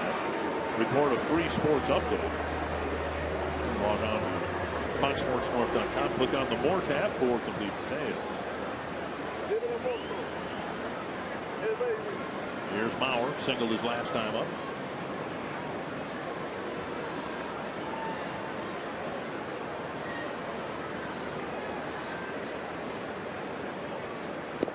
Down low, ball one. Twins have held their own against the Tigers. They just haven't played them much recently. Yeah, this is a 9th game between these two ball clubs, and each team winning 4 of the first 8. Played them 3 times here, tried to back in April. One of the games weathered out. That's why we've got a noon game tomorrow. 1-0 to Bauer. And a strike. Bauer 4 hits and 18 at bats against Phil Koch. A couple home runs. I think both of those coming in New York for Bauer. Yeah, very early in both of their careers. You're right. Yep. 1-1. Twins had a 3-game series in Detroit in May, another 3-game series in Detroit in June, and haven't played the Tigers since June 15th. Tapper to the right side. Cabrera scoops, and now Koch found the bag. Not sure how, because his eyes were watching the ball on the flip from Cabrera, but Koch found the bag with a foot as he caught the ball. 2 down. Yeah, Ron Gardenhire is going to kind of hang around and see if this is going to maybe be a replay. Watch Koch right there. That's one of the hardest things to do, but he's able to get that foot on the bag. And then tried to rake his spikes with his left shoe across the top as well.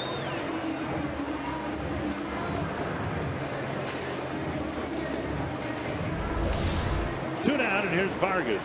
Started the 6-run second with a double, and then struck out later in the inning.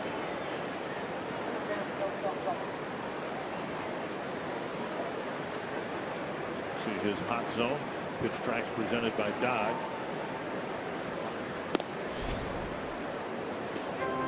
We have not seen in a game home run power from Vargas. Trust me, he has it. See him in batting practice, and he regularly from the right side hits it up into the third deck.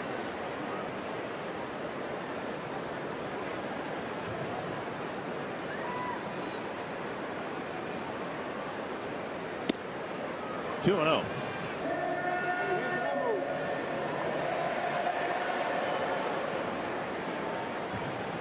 As Tom Kelly yesterday, I ran into the former Twins manager here in the final game of the Cleveland series because he spent a lot of time working with Vargas, and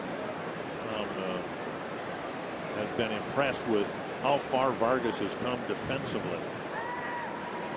Swing and a miss. Now he still has a lot of work to do, but from where he was when the Twins got him from Puerto Rico, it's amazing. He says he's really worked hard at it. Yeah, and that's a key right there. He wants to get better. 2 and 1. I heard an interview when they were talking about Tom Kelly helping him out. He said, thank you. Thank you very much. I appreciate all the help I can get, especially from a guy like Tom Kelly. The 3 newer players we highlighted in our open, you'll see regularly here for the rest of this season and hopefully for years to come. Santana from the Dominican Republic, Arcia from Venezuela, and Vargas from Puerto Rico, which speaks to the broadness of the Twins scouting in the Latin American countries. Miguel Sano might be here sooner rather than later once his clock starts ticking again next year from the Dominican Republic. 2 and 2.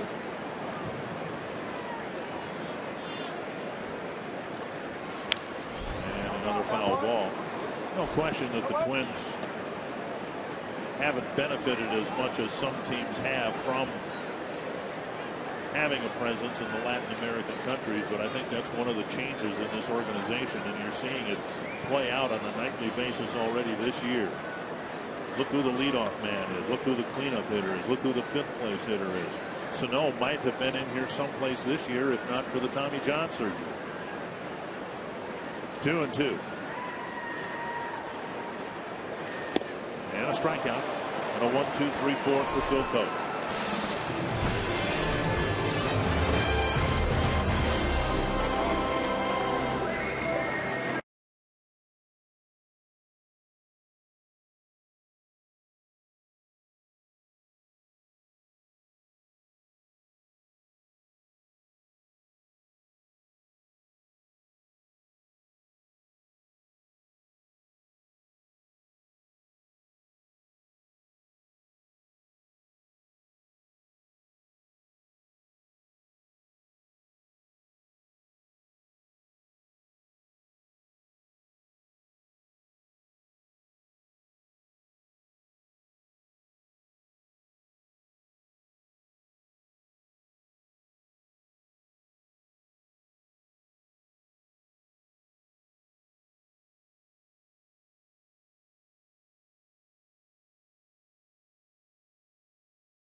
start for the Twins as you look at our Kickstart fans of the game.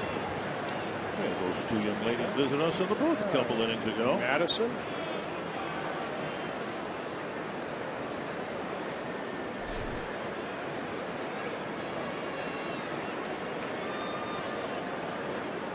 Ian Kinsler will lead off the fifth. Torrey Hunter, Miguel Cabrera will follow. Tommy Milone starting this inning with 77 pitches. Fly ball center field. Milone will take all of those. He'd like to go at least 6 innings here, and the pitch count might prohibit that, but he gets a quick first out here in the fifth. Well, the last two batters, Holiday and Davis, swung at the first pitch after the error by Escobar last inning. So 3 pitches, a double, a couple outs. And now Hunter, a single and a strikeout on the night.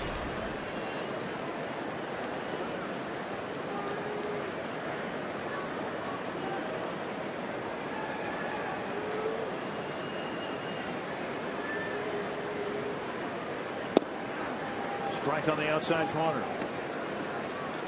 In Malone's first start for the Twins in Houston, the numbers, well, most of them were okay. Gave up 3 walks. He didn't like that. 8 hits, a few too many. Yeah, just 2 runs on 2 solo home runs. Right. But then 2 walks, the 4 hits, 7 runs, 6 earned in that downpour against the Royals. And what we've seen here tonight is a pitcher who's much more in command of his stuff. 2-1. He hasn't walked anybody. He's had a couple of 3-ball counts he's been able to come back from to get outs. And if he's missing low in the strike zone. Not too many pitches left up, again, by the 8 ground ball outs, 2 fly ball outs. Another ground ball. And knocked down by Escobar. He's made 2 errors, and the last 3 ground balls hit to him.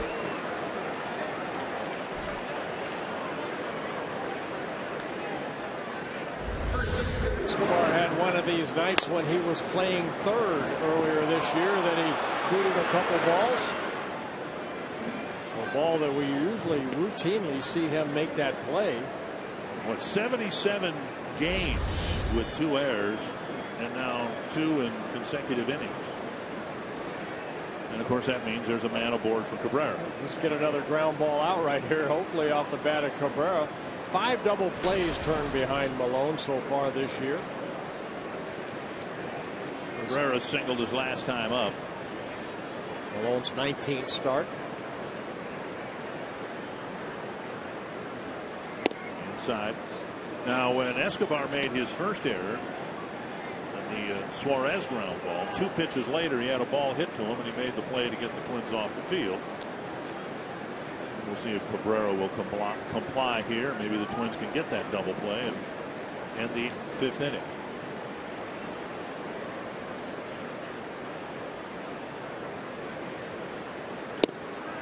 One and one. 2 good fastballs inside. One for a ball, next one for a strike. As I mentioned in his last at bat, you just can't pitch them one certain way. So this sequence so far, 2 fastballs inside. His 2 previous at bats, basically change-ups away.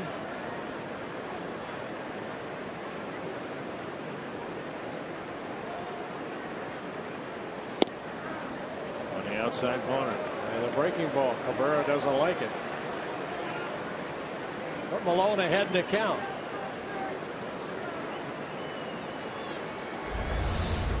Take a look at the breaking ball. That was outside. Just clip the corner. See the black on Fox Stripes? I did see some black. Yes. Not that it bears any relevance to the strike zone, but there was some black there. 1-2. And now 2-2.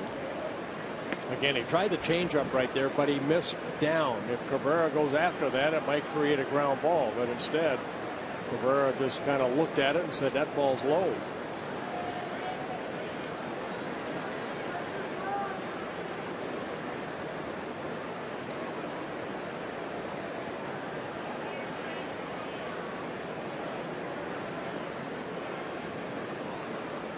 Suzuki sitting away again.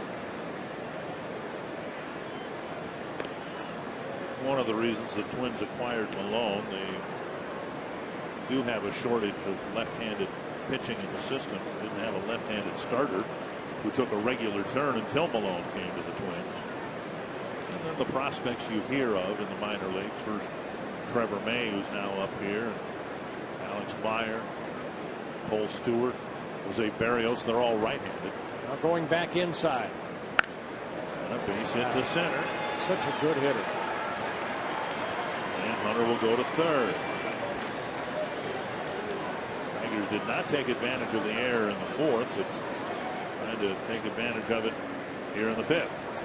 Well, they tried to go back in again. See Suzuki sitting inside, and that's how quick Cabrera can react. I mean, look at that. Ball inner half of the plate, just opens up and hits it into right field. His second hit. Pitch up and in, and he hit it to right center field. First and third, one down. Victor Martinez singled in the first, had a 3-0 count with 2 out and runners at first and third in the third inning, and Malone jammed him just enough to get a fly ball to left. Martinez has hit into 14 double plays.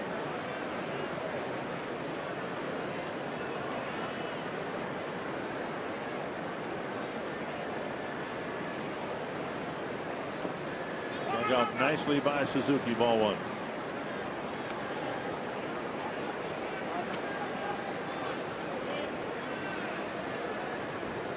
Tigers had a couple runners on in the third, didn't score. Runners on in the fourth, didn't score. Now Malone trying to get through the fifth with a 5-run lead.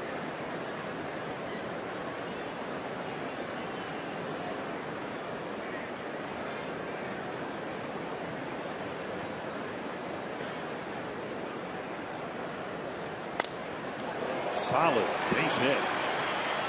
And it's a 6-2 game. Martinez driving in his 80th run of the year. Second hit for Martinez. Ball was hit right over the mound, right over second base, and had hook on it. How do you do that? Right behind the back of Malone. This ball hooked. Ball came right back into that hit zone, right over the shoulders of Malone into center field. So Torrey Hunter scoring the second run for the Tigers. And now J.D. Martinez, who's hit 2 ground balls, and Malone will try to get him to hit another one. It's an unearned run here in the fifth. But it is the second run, the next run after the Twins opened up a 6-1 lead.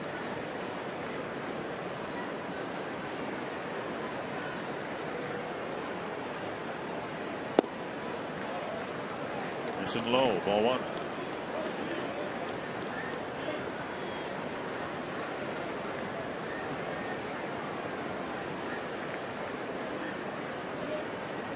Martinez let go by the Astros in spring training and then signed with the Tigers.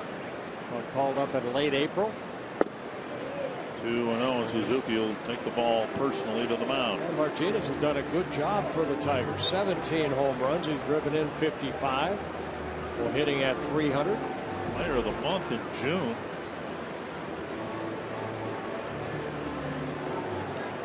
And you'd have to say the Tigers got him off the scrap heap. A bad team let him go. And he's a good player on a good team. 2-0.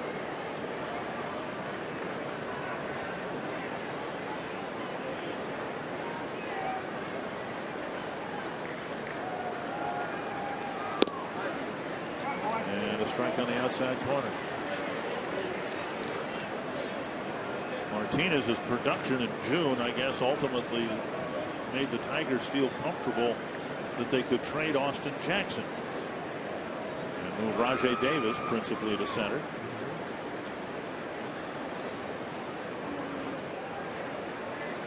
Both foul, 2-2. And of course, with the trade of Jackson, the Tigers ended up with David Price. The Twins won't face Price. He's the guy who lost, giving up just 1 hit yesterday. It was the first time in at least 100 years that the Tigers lost a game, giving up just 1 hit.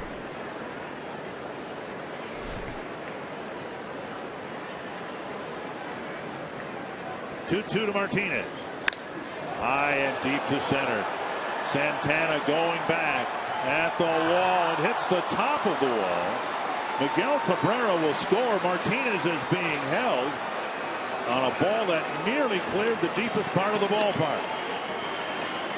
And it is 6-3.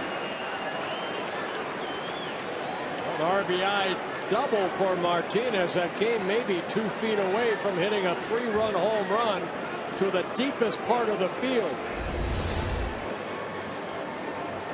Fastball. Martinez giving it a ride. Santana goes back. You can see that ball within a foot of becoming a 3-run home run. Instead, it's a RBI double. If Santana had gotten back there a step earlier, he might have been able to make a play with a leap. We saw him reach over the wall in the Cleveland series. But the error, and now 3 straight hits. And they've all been well struck. And the Tigers get the tying run to the plate here in Nick Castellanos. Yeah, Rick Anderson, the pitching coach, out to talk to his left-hander, try to get him coaxed through this inning. But no further damage.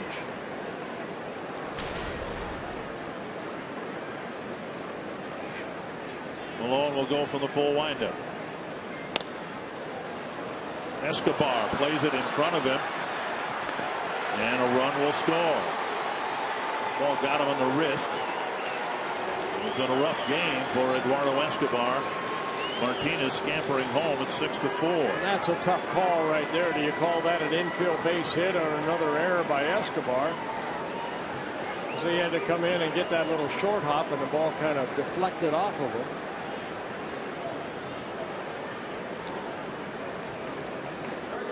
Martinez scores the 3rd run of the inning. Ball came up a little bit further, hit him right in the stomach. Castellanos hustling down that line. And run now at first.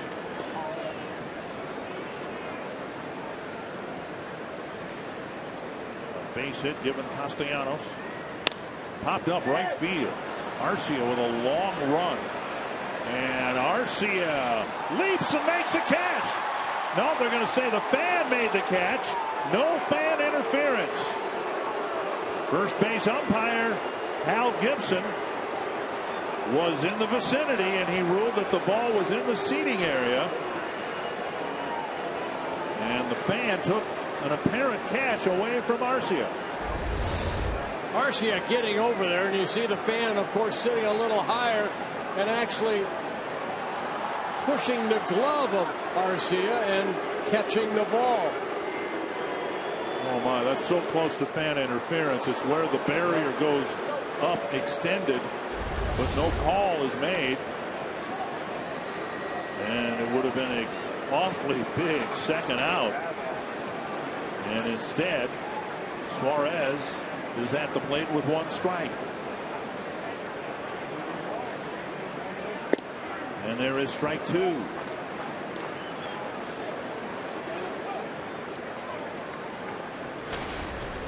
Suarez reached on the first Escobar error.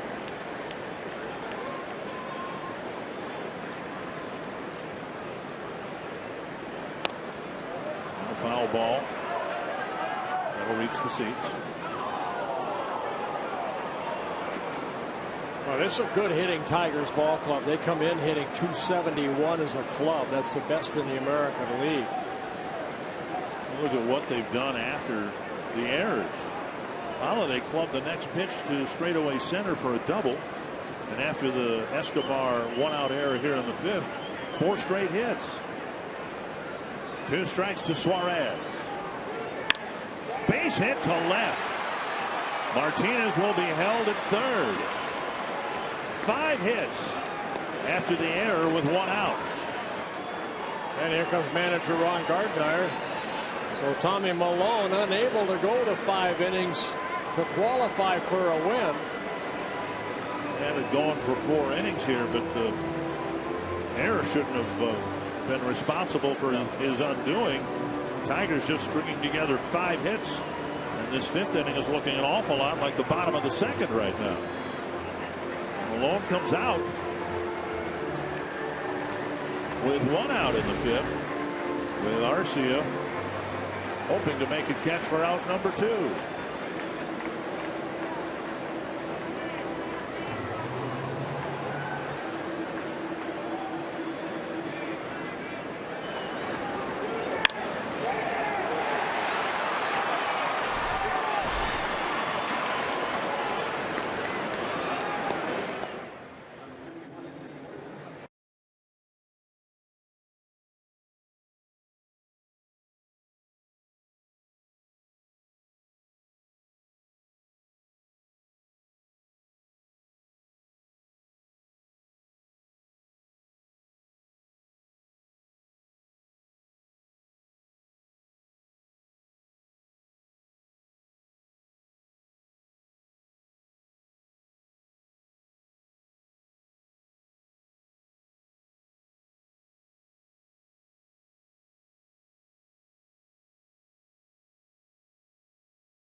And today he was able to hold off the Tigers until the fifth. Now Anthony Swarzak with the bases loaded. The tying run at second and one out comes in a tough spot. Yeah, Swarzak making his 40th relief appearance. 2-1. 1-1 as a reliever. 1-0 as a starter when he made that emergency start for Gibson back in late July. Bases loaded. One away. And Holliday takes ball one. Swarzak pitched one shutout inning here on Wednesday against the Cleveland Indians. 1-0. He's had 6 double plays turned behind him when he's on the mound. Fly ball left. Going back is Schaefer. Leaping at the wall to make the catch. A run will score. Second runner will tag. Everybody will tag in advance. Schaefer with a nice catch. It scores the 4th run of the inning, and it's a 1-run game. I'll tell you what, again, that ball's jumping in this ballpark. I didn't think that ball was even going to make the warning track. No, I thought it was just a fly ball to left, but it took Schaefer all the way to the wall, and they had to leap to catch it. A good play by Schaefer. Tying run at third, and now I think Brian Dozier wants the ball to appeal. You have to step off first. That Castellanos left second base early. Yeah, what Anthony Swarzak has to do right here is get ready to throw home and then step off. Batter will be Davis, 9th batter of the inning. Now step off and throw to second. Keep your eye on the runner.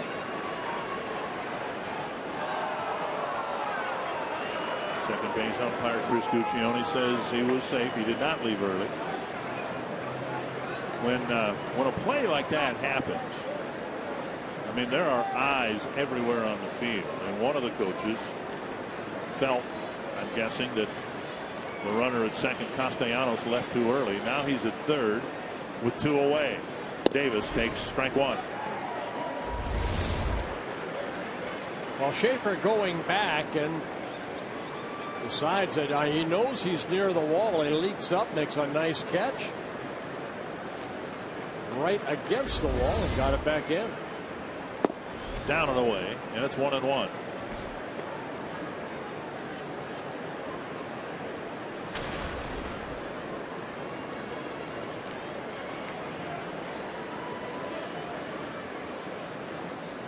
Davis with 2 ground balls to the left side.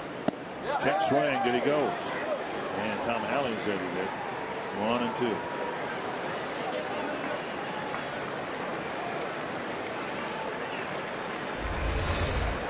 An off-speed pitch. Davis unable to hold up.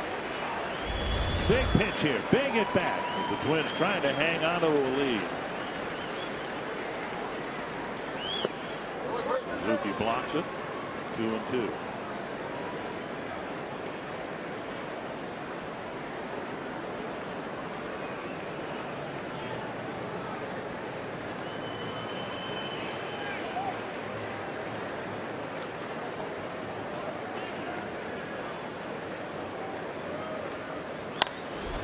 Bauer will go to the bag to end the inning.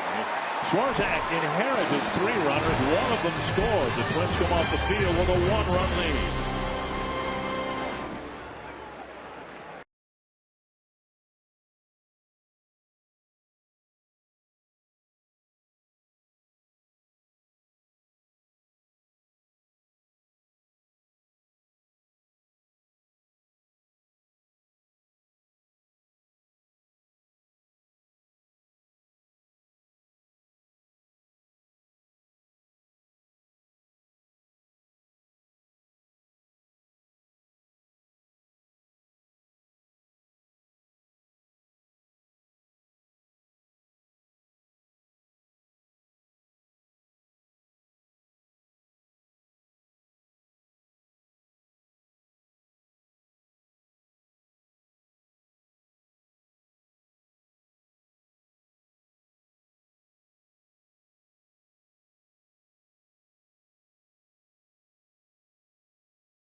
Inside the Minnesota Lottery winner's circle with a birthday boy. Steve is celebrating his 60th birthday today, and you share your birthday with Paul Mulder. How's that feel to share a birthday with a Hall of Famer? That's pretty special. I was just wondering where Bert's going to take Paul and I out for birthday drinks tonight after the game.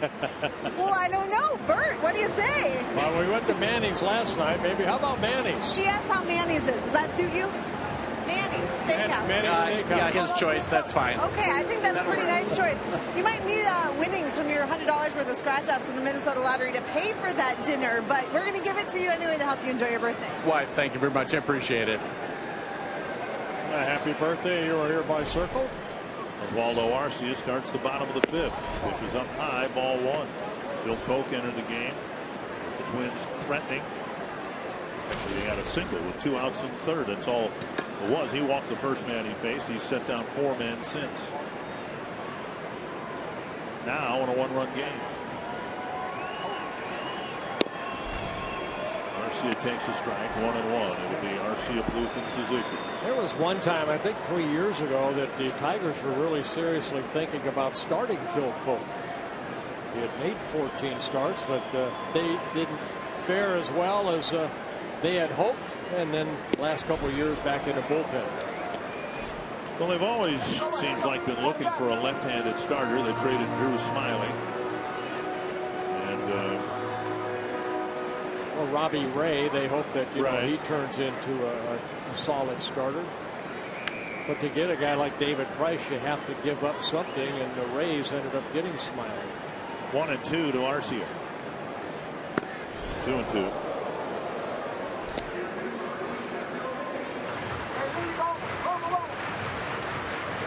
Arcia with an RBI double and a run scored in the 6-run second inning, and now some urgency to these at bats with the Tigers putting up a 4th spot in the 5th, and what was once a 5-run lead is down to just 1.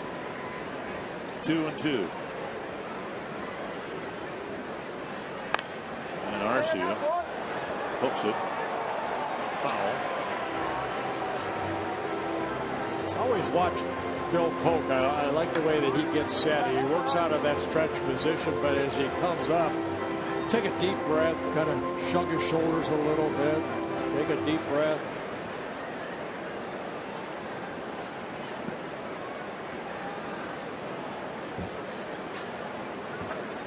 Two and two to Arcia.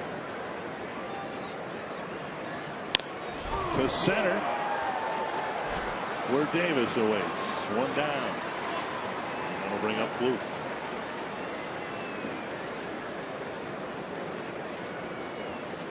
Well, all hands on deck for the Tigers and their relief corps with back-to-back complete games down in St. Petersburg.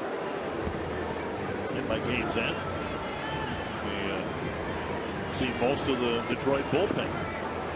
Twins hope to keep Joe Nathan out of the ball game. He's their closer. Brad Ausmus to the mound. He's gotten 5 outs from Phil Koch, 5 in a row.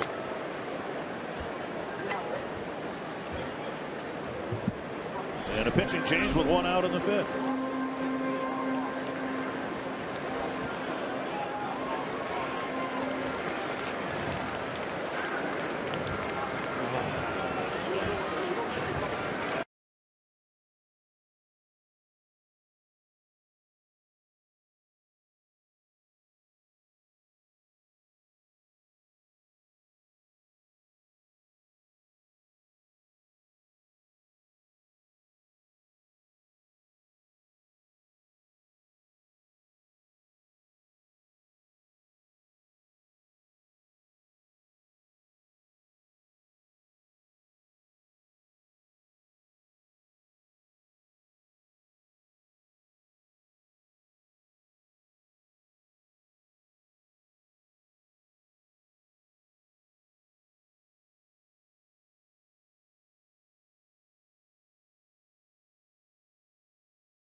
Inning, and a lot of it provided by the youngest Twins on the field. Yeah, Vargas led off that second inning with a double.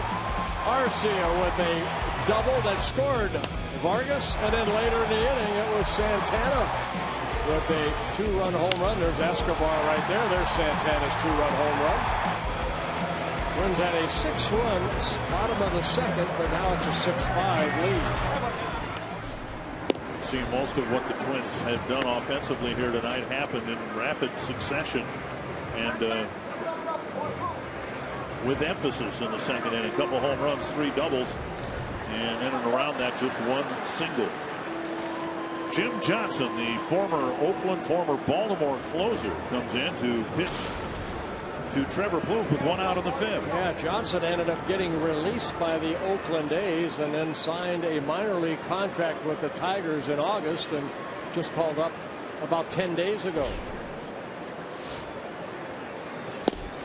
Tigers made some headlines, of course, when they acquired David Price, but looking at their transactions all year long, it's apparent that their greatest concern has been the bullpen and, frankly, the very end of the bullpen. Strike called 0-2. And that being Joe Nathan. They signed him to a 2-year deal, but almost as soon as the season started, Nathan struggled, and Joel Hanrahan was signed. Joaquin Soria was signed. Jim Johnson signed. All of them with closing experience. And not to necessarily suggest that Nathan's tenure as a closer was about to end, but it wasn't going good for the Tigers in the late innings. No, it wasn't. You know, in the 7th, 8th, that's what clubs build for now, to get to your closer. To the mound, Johnson. It was a sinker, his specialty pitch to Cabrera, 2 down. Well, the Tigers taking a gamble and really hoping that Johnson can get back to where he was when it was the Orioles, their closer. a guy that saved 101 games in 2 years for the Orioles in 2012 and 13. You might notice that none of those teams is in first place in their division. And the Tigers have been able to withstand those numbers because of their great starting pitching. And the irony is they're hoping to win this game with their bullpen. 2 down in the 5th. And here's Kurt Suzuki. Suzuki thought he had a base hit. He sent a high chopper over the mound, but not high enough. Pitcher Lane Hardy reached behind his neck with his glove and snatched it out of thin air.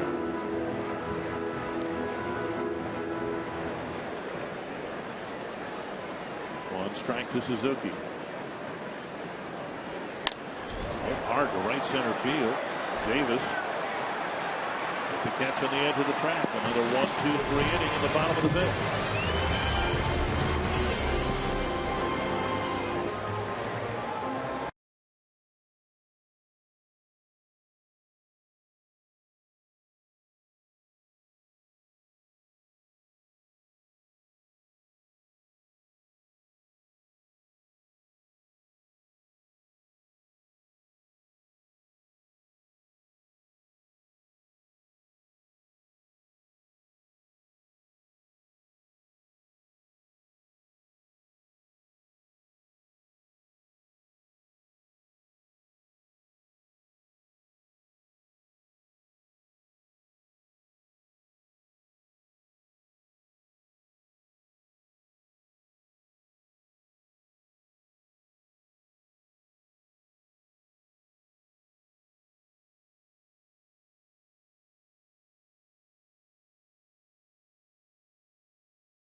Get the latest on the impending Kevin Love trade to Cleveland. Rumors that it'll be made official tomorrow. Now the Viking offensive line is coming along. And submit your questions to the Gopher Football Mailbag. Anthony Swarzak opening the 6th inning with a 1-run lead. Came into a mess. And you come in with 1 out and the bases loaded. You give up just 1 run. You have to consider that a victory. Yeah, he gave up the sacrifice fly to Holiday and then able to get Davis out for the final out in that 5th inning. Tigers batted around in the 5th, so Kinsler will lead off again in the 6th. Here's Kinsler hitting a fly ball when it looked like Tommy Milone was sailing along. And the trouble started after the 2nd Eduardo Escobar error of the night. Kinsler started the scoring tonight with a leadoff home run, his first home run in 43 games. 1-0. And a breaking ball gets a swing and a miss.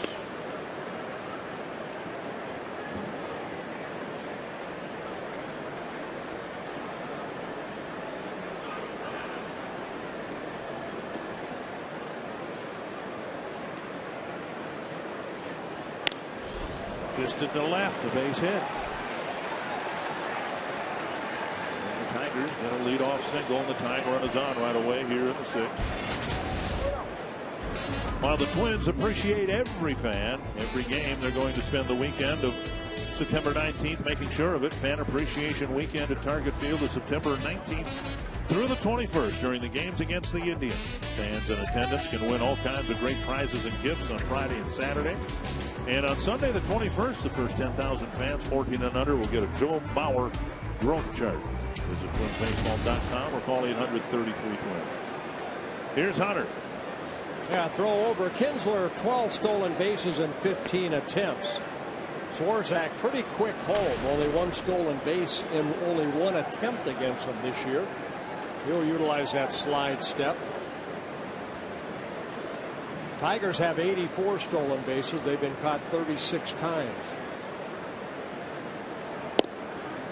Right down the middle of the strike.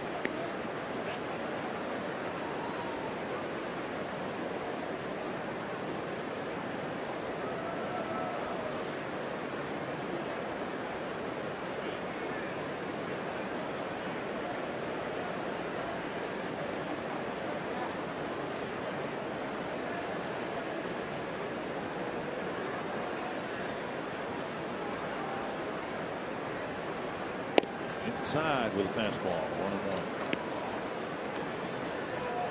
1-1. Two things have happened to the Tigers. One, they've slumped. They've struggled in various areas. Talking with Joe Nathan before the game today, he said it's just been a case where when they pitch, they haven't hit.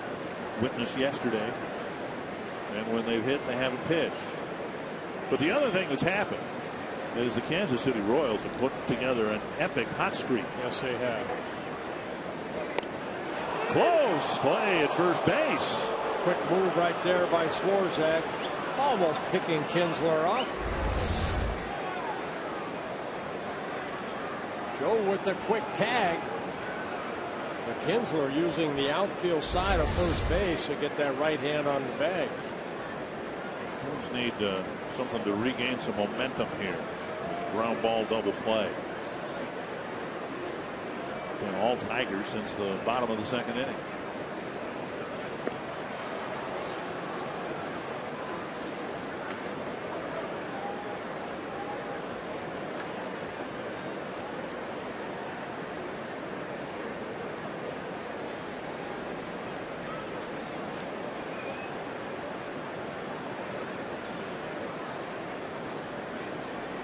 Kinsler goes and the ball in the dirt and Steele standing up.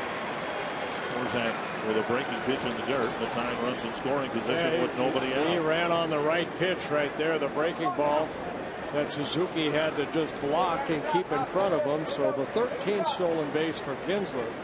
He gets into scoring position with nobody out. And now Hunter, who over the years has become a much better batsman. See what he tries to do here in a 2-1 count. 3-1. Cabrera on deck.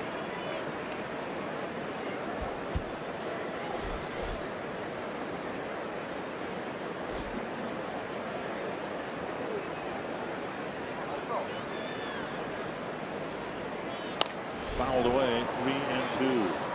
Swarzak and the Twins need an out here. Preferably keeping Kinsler at second base. Torrey just 3 for 14 lifetime against Swarzak.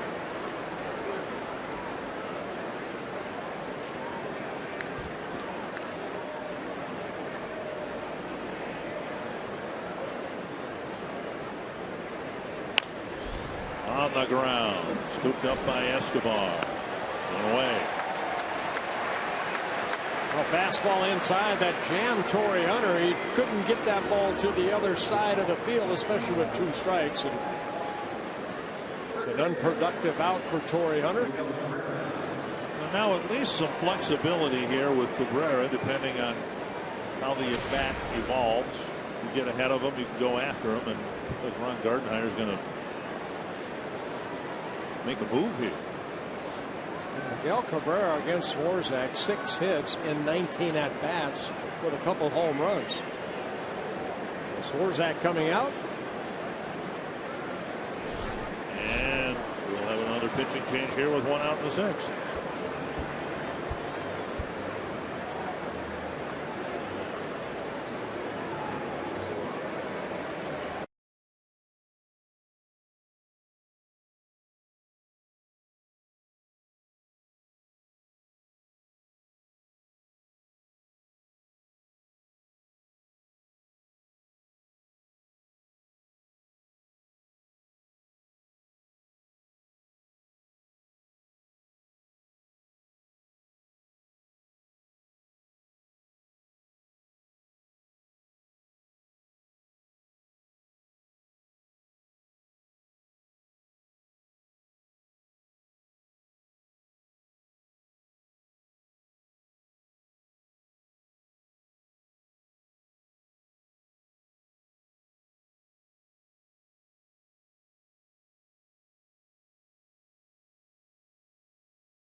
6th inning at bat. He'll be facing right-hander Ryan Presley. Yeah, Cabrera kind of went back and talked to their hitting coach Wally Joyner about Ryan Presley making his 12th relief appearance.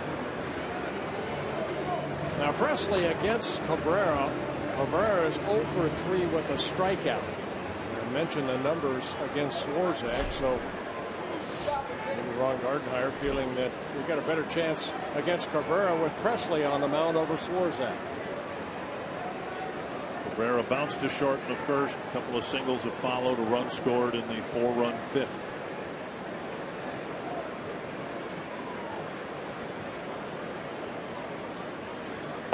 Down and in, ball 1. Presley features a mid-90s fastball. You just saw that. He's also got a sharp breaking ball. Yeah, last couple outings for Presley were not Presley-like outings. Both of them against Kansas City. In both outings, he gave up a home run.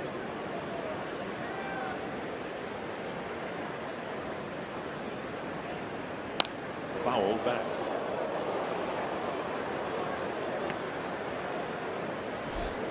1.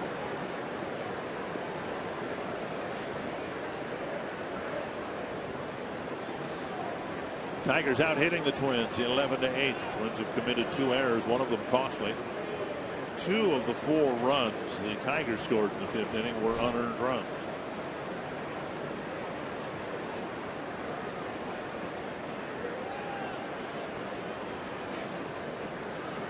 Inside to the backstop. And Kinsler advances. It'll be a wild pitch. Charge to Presley. Oh, almost hit Cabrera with that fastball.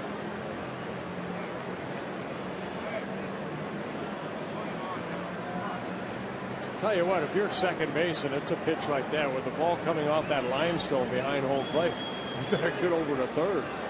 And they're going to go ahead and walk Cabrera. Just the 10th intentional walk.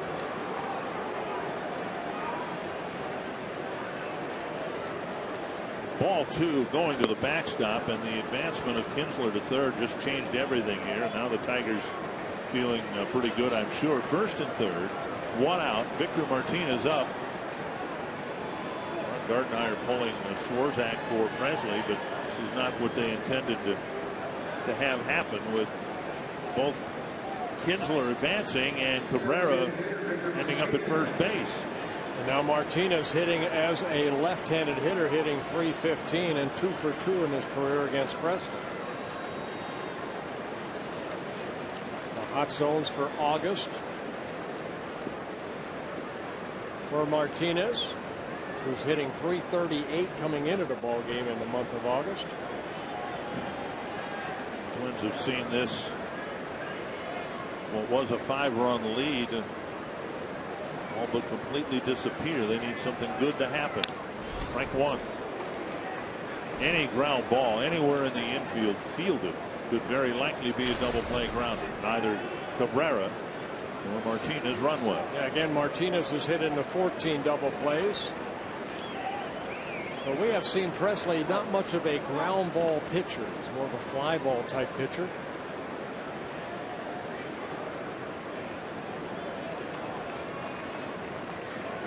One strike to Victor Martinez.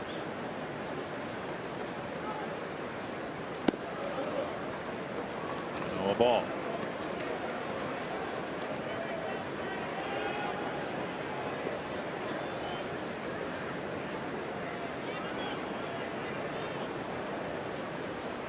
The most amazing numbers about Martinez this year to me. He's had 431 at bats. He's struck out 36 times.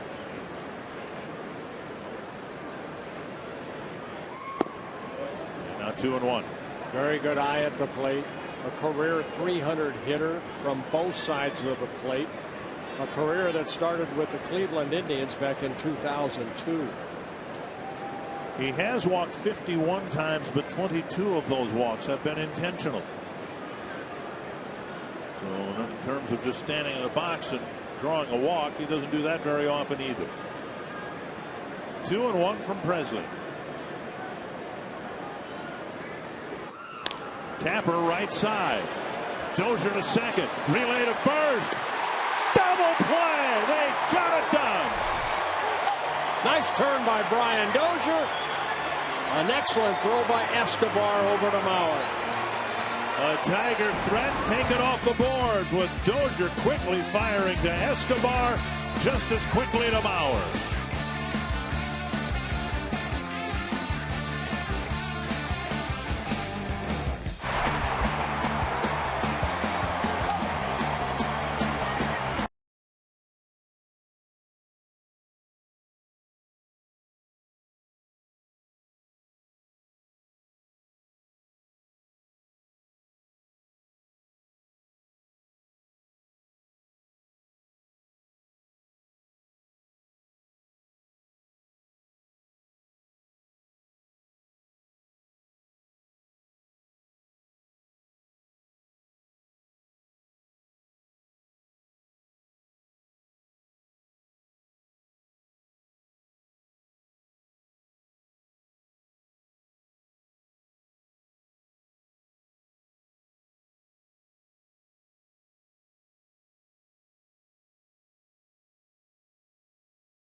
Came into a tough spot, but boy, did he get the job done. A slow ground ball, and Dozier quickly, quickness, I guess, was the key to the whole thing. What a great job by the middle infielders. Dozier over to Escobar, and then the double play turn. Big double play.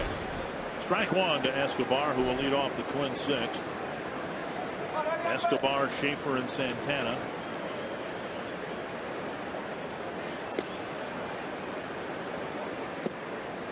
What's been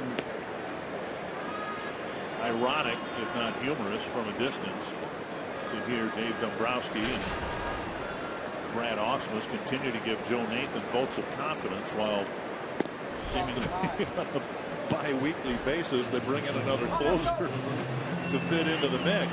In Johnson's case, there's a low-risk deal. I mean, he was released by the A's, so Johnson just getting paid prorated minimum by the Tigers. They sent him to the minor leagues. There's a high drive to center field. Davis going back. And he can't make the play, and it falls down. Escobar rounding second. He'll go to third. They'll hold him there. Another ball that had an awful lot of carry to it. And Escobar, who homered in the second inning, singled in the third, now is a double away from the cycle. And they say the triple's the hardest to get, and Escobar again at 5'10". It seems like the ball just jumps off his bat. Davis goes back right off the heel of his glove and then falls down. And Escobar kind of kicked it in right about here and made it over to third with a triple, his fourth triple of the year. On his third hit of the ball game. Tigers will bring the infield in for Jordan Schaefer, who singled and walked in the ball game. And the Tigers, who came so close to getting the tying run in the top of this inning, now see the Twins threatening with another runner at third and nobody out.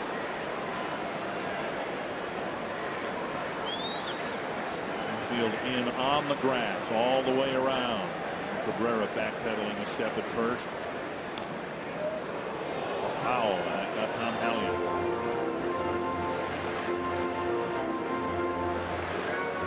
One strike. Well, Jim Johnson at 6'6", when he was on with the Orioles, fastball, sinking fastball, and a hard slider. And for some reason, when the Oakland A's gave him a $10 million contract, he went to Oakland, and it just did not work out. 101 saves the last 2 years for Baltimore. Yep. Big at bat for Schaefer. Soria, who's hurt right now, he's had a couple of 40 save years back in the day with the Royals. 1 strike to Schaefer. And the ball.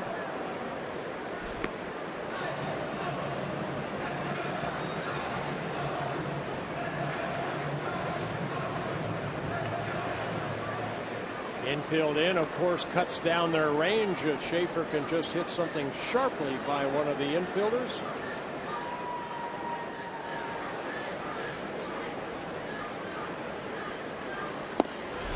Hitting the inside corner, and it's 1-2.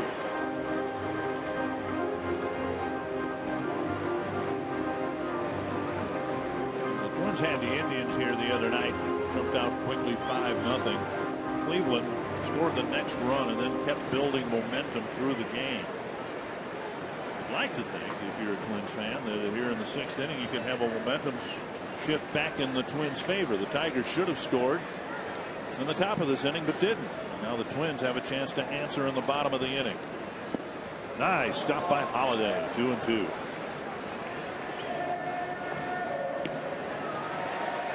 A hard-breaking ball right here, and Holiday going down and in and smothering that ball. That keeps Escobar at third.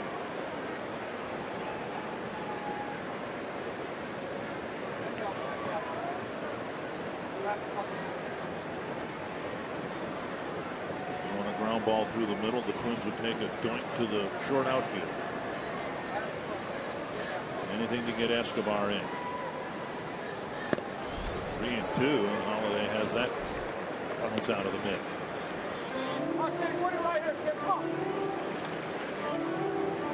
Ian Kroll, the latest Tiger reliever. Already used 3 relievers. That's nothing compared to Terry Francona. We're only in the 6th inning. Full count to Jordan Schaefer. Again, a single his first time up, and then he coaxed a walk in the 3rd. Inside, and Schaefer's had 3 good at bats, 3 good plate appearances, now 1st and 3rd. That'll bring up Danny Santana. Sanford Health injury report. Soria, the reliever, Anibal Sanchez, and Justin Verlander both hurt, although Verlander had a bullpen session yesterday and he's ready to go tomorrow night. Yeah, he went into Brad Office's office and basically said, thumbs up, I'm ready to go. Verlander's never been on a disabled list, and that's probably about as close as he is going to maybe go on it for the first time. Osmus coming out. Johnson got the last 2 outs of the 5th. This literally looks like it's going to be a staff game for the Tigers with back-to-back complete games. The door is open down in the bullpen, but I did not see Osmus signal for a pitching change. Not yet. You've got a base open, but at second base, a speedy runner in Santana. So the discussion might be, do we want to continue to bring the infield in here or play back for a double play with a speedy base runner? Well, he's going to stay with Johnson with that sinking fastball and the hard slider.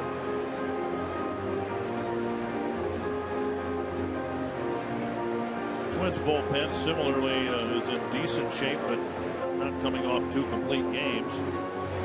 We'll see how the Twins play it in the 7th inning. Right now they'd like to have a long and fruitful bottom of the 6th. Santana with a 2-run home run as a right-handed batter in the 6-run 2nd. Yeah, middle of the infield, not all the way in. They're maybe looking for a quick double play. And Schaefer takes off and steals. The shortstop Suarez didn't hang on to the 1-hop throw. And Schaefer, with his speed, steals his 7th base in 8 attempts. One of the things the Twins really like about him, Bert, not only does he steal, but he steals early in the at-bat. Got a great jump right there. Holiday's throw a little bit low. And see Schaefer head first slide. I tell you, this both Detroit middle infielders have had a hard time fielding the ball here tonight. Remember back in the 2nd inning. Kinsler off the bat of Vargas. Yeah, Kinsler had an easy hop to field and would have gotten Vargas at the very start of that inning. It came all the way in the air that hit his glove. 1-0. And now 2-0. Well, this is just the 6th inning, but this is the type of inning that Johnson pitched for the A's at the end of games that caused him to be released. We'll see if he can get out of this and field back up the middle. Santana takes ball 3, I believe, 3-0. Scoreboard here at the ballpark says 2-0, but it is 3-0. Coming in a ball game, Johnson with 26 walks in 42 innings. Walk Schaefer. Schaefer stole 2nd. Santana takes a strike.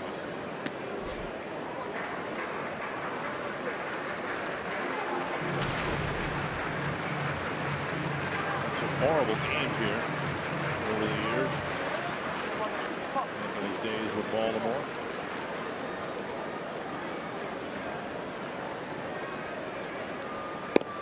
Santana fills the bases. Back-to-back walks. And Dozier coming up.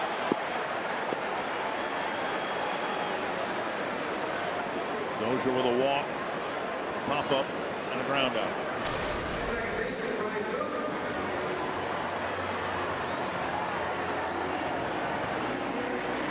Well, the Twins need to break this game open again here.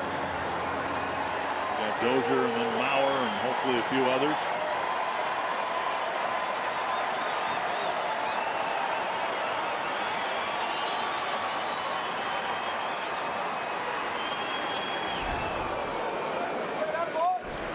Sinker pounded into the dirt. And that's what you have with Johnson. As erratic as he's been with his control, he does have a great sinker. Get out of this with a double play grounder and just 1 run allowed. And Dozier 2nd on the club and runs batted in behind Trevor Plouffe. 0-1 to Brian Dozier.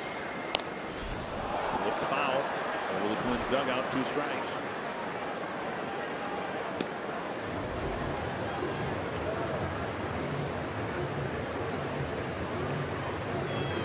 Heyday with the Orioles, Johnson wasn't known as a high strikeout guy, a pitch to contact closer, and he succeeded for a couple of years in Baltimore. The Baltimore Orioles traded him too to Oakland, so they must have sensed something. 0-2 to Dozier. Outside.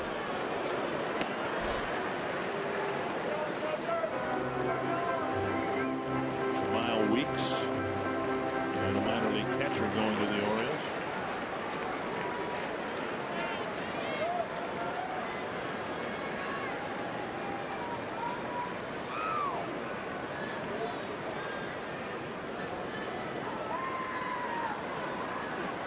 Breaking ball in front of the plate, 2-2.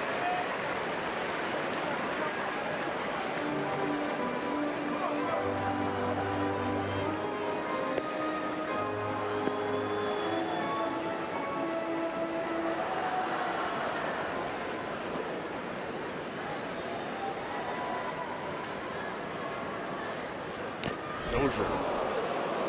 Fastball and a foul off. I think they got a piece of Tom Bernanski. Mask or masks. Holiday, Hallion. You think Bruno too? I think it hit Bruno.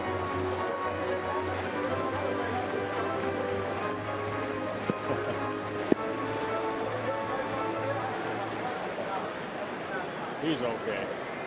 2-2 to Dozier.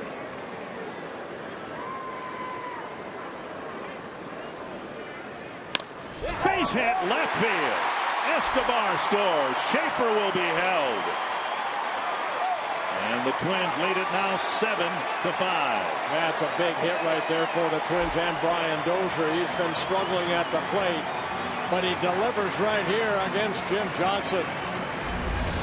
Johnson going back to the fastball over the heart of the plate, and Brian pulling that ball through the infield as Escobar scores. Now Brad Ausmus to the mound to make a pitching change. Mauer will have the bases loaded in a 2-run ball game. Still nobody out here in the 6th. The Twins battered around, sent 11 men to the plate, in fact, in the 2nd inning when they scored 6 times. They'd like to build a similar inning here in the 6th.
Single and extended the inning here and got one man deeper into the Detroit bullpen. And Kroll will come in to pitch to Joe Mauer. Yeah, Kroll started in the bullpen for the Tigers and then ended up being put on a disabled list in late June with some left shoulder soreness, activated and then sent back to the minor leagues just to get some work in, and then recalled on August 11th, making his 45th relief appearance. 32 innings, he's allowed 40 hits. 11 walks, 4 intentional with 26 strikeouts.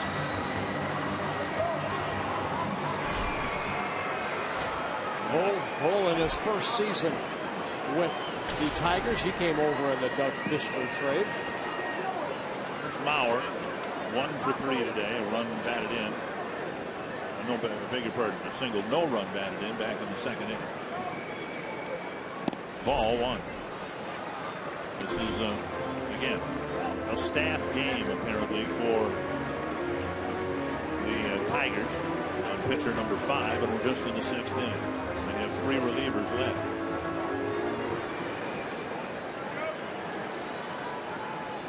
One and 0 to Mauer. Foul away, 1-1. Cole with a fastball in the low 90s, curveball, and a circle changeup. Last year with the Nationals, 32 relief appearances out of their bullpen.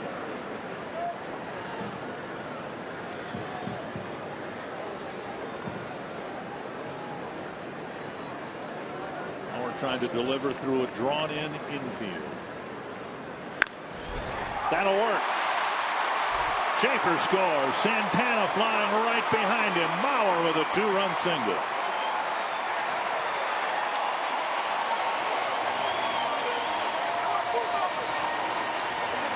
That's a game of crooked numbers. Twins put 6 on the board in the bottom of the 2nd. Tigers 4 in the top of the 5th. And now Twins putting on another crooked number. Fastball up in the zone. Kinsler dove for it, got it, but it got by him. Mauer picking up RBIs number 33 and 34. And the Twins take a 9-5 lead. You, all your years of playing baseball, you've seen thousands and thousands of games. Are you a big believer in the momentum changes within a game? Because I think we just had one with that double play in the top of this inning.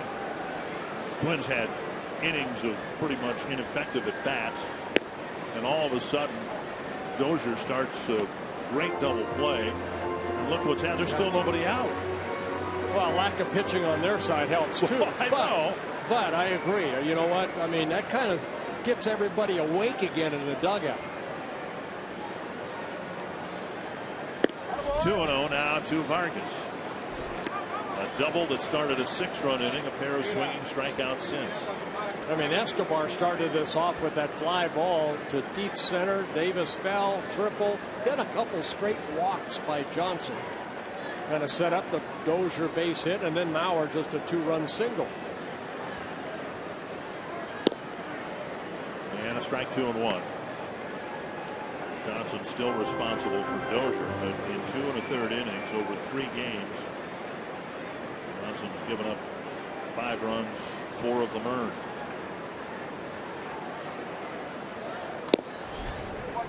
Three and one.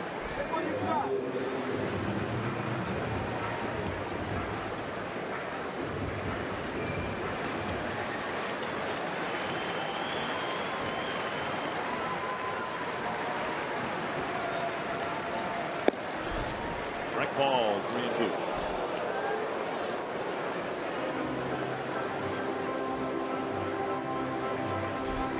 Arcia on deck.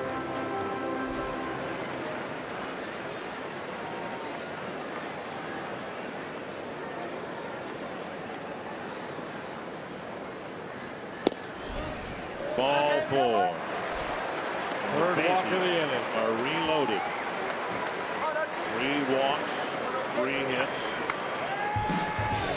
And here comes Jeff Jones. America's new sports network is the place to turn before every slam, every goal, every game with America's pregame on Fox Sports 1 and streaming live on Fox Sports Go. Tune in to America's pregame weekdays at 5 p.m. Central only on Fox Sports 1. To find Fox Sports 1 on your cable satellite provider, go to foxsports1.com. Arcia with a double. A lot of eyes on Arcia in this at bat. He's been guilty of overswinging in situations like this. You got a team on the ropes. A 4-run lead. We'll see what he swings at, how hard he swings at it, and the result. Well, hopefully he'll have the same at bat he did in the second against left-handed pitcher Robbie Ray, the starter for the Tigers. Infield in. Ball 1. Curveball missed inside. And a good take by Arcia.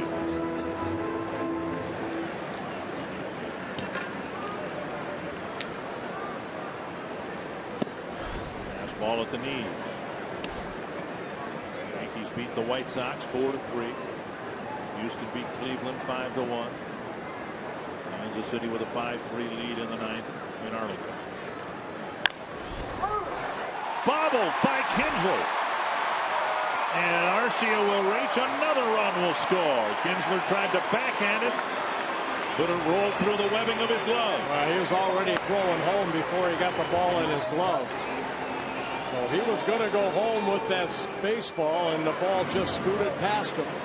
So Kinsler committed an error, only his 5th of the year with the infield in.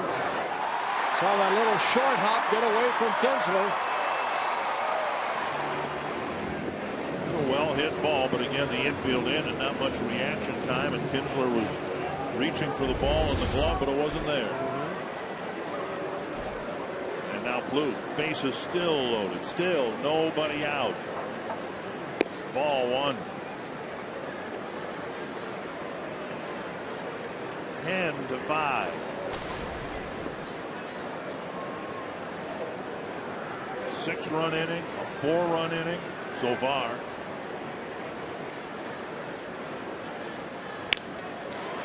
Castellanos with a nice play, firing home off target. Mauer will score. Here comes Vargas. He'll score. And the Twins have 2 6-run innings tonight. Well, back-to-back errors by the Tigers help the Twins here.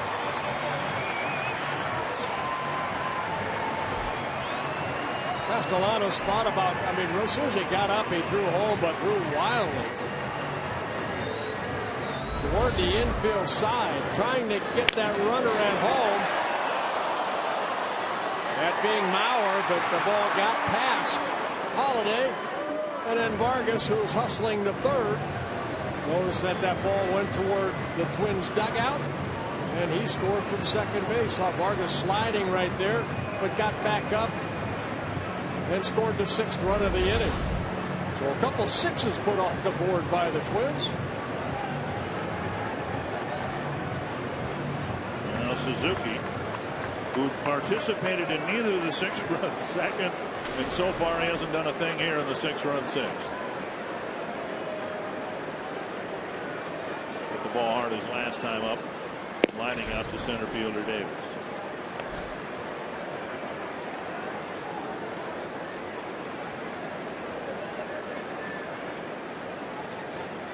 Infield back there. They're just going to try to get some outs here.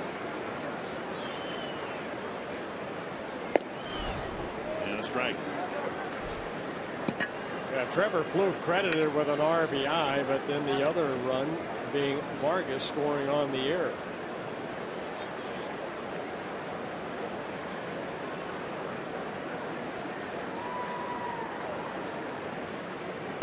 Side, 2-1. Suzuki, the only starter without a hit yet. Good time to get his hit. Usually good for 1 a night. Escobar's on deck. He's got a chance to complete the cycle in this inning.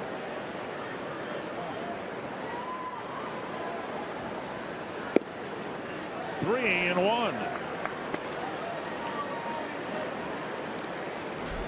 Just in the bottom of the 6th inning.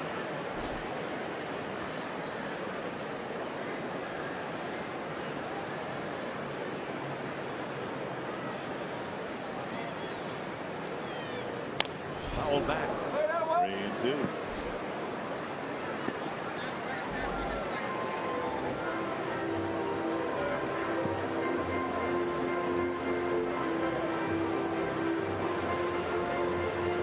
Tigers have been in the field a long time here in the 6th. This just seems like it's been so much longer than the 2nd inning. And there's still nobody out. And Suzuki chases, strikes out for the 2nd time. For the 2nd time in a ball game, the Twins will bat around. Escobar with a 2-run home run in the 2nd, a single in the 3rd, and then a triple that started this inning.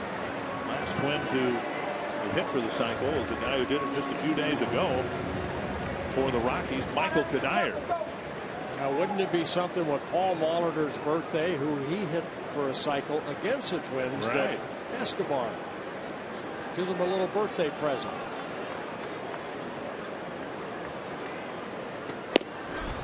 Strike 1.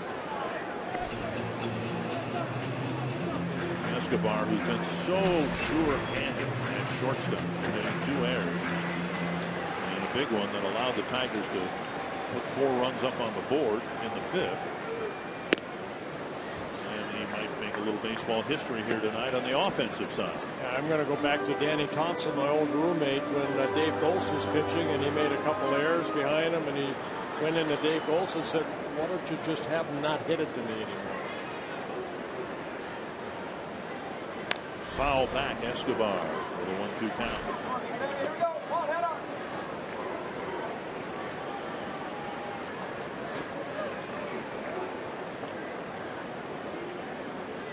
Tigers took advantage of the error by Escobar in the 5th inning when they scored 2 unearned runs.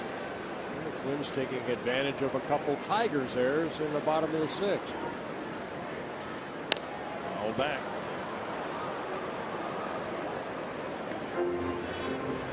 .32 doubles on the year for Escobar. Couple behind Trevor Plouffe. Given the fact he was a bench player for the first month of the season, that's pretty good. That's excellent. Foul back. You know, I told my golfing buddies, and they're sitting up there way up high today watching a ball game from Fort Myers, Florida, that they'd watch a good ball game tonight. 12-5. I'm sure a lot of them that played Minnesota Valley today probably put some sixes on the board. 1-2 to Escobar. Swing and a miss, 2 down. He will perhaps get another opportunity here. Let's hope to not have any at-bats in the 9th inning, but we'll see. And that'll bring up Jordan Schaefer. Cole getting 2 straight strikeouts. In this inning, when the Twins scored 6 times, you think of the hits, of course, you think of the Tiger errors, but that was a pretty big stolen base Schaefer got 2 after Escobar's triple. Schaefer walked in on the very next pitch, stole second base.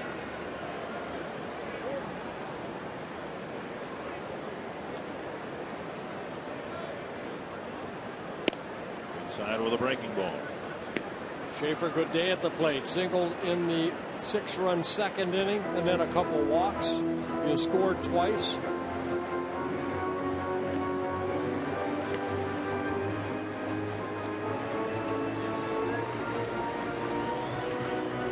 Hitting coach isn't used to having 2 6-run innings on the board. He'll take it.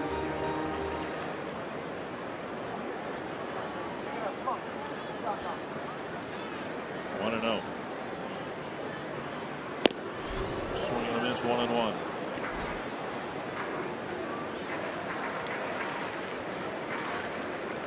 Schaefer came to the Twins really struggling against left-handers. Getting a start today against a left-handed starter. 1 for 9 coming into the game, now 2 for 10. That counts 1-2. Kroll, who had a couple errors made behind him, is taking care of business himself. The last 2 Twin batters striking out.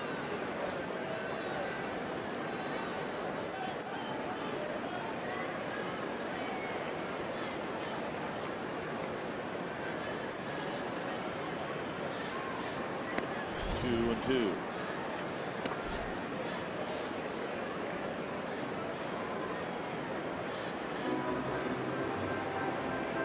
Apparently the next Detroit reliever, whenever they call on him, will be Al Albuquerque.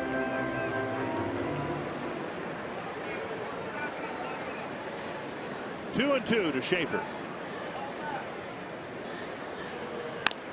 Lifted foul. It will reach the seats.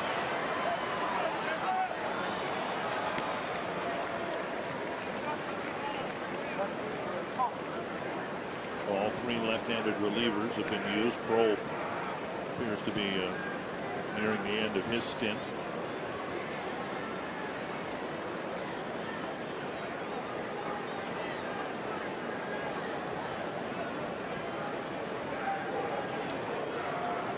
Two and two to Schaefer. Active swing, 3-2. The guy with his speed, Schaefer, if he can become a guy who can draw more walks, would enhance his value. And in his tenure with the Braves this year, 80 at bats, 10 walks.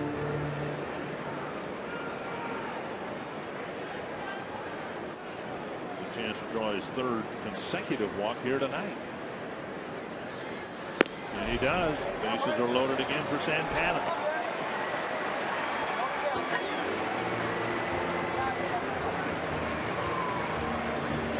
Pitches thrown this inning by the staff, especially Jim Johnson and Kroll this inning. 54 pitches this inning.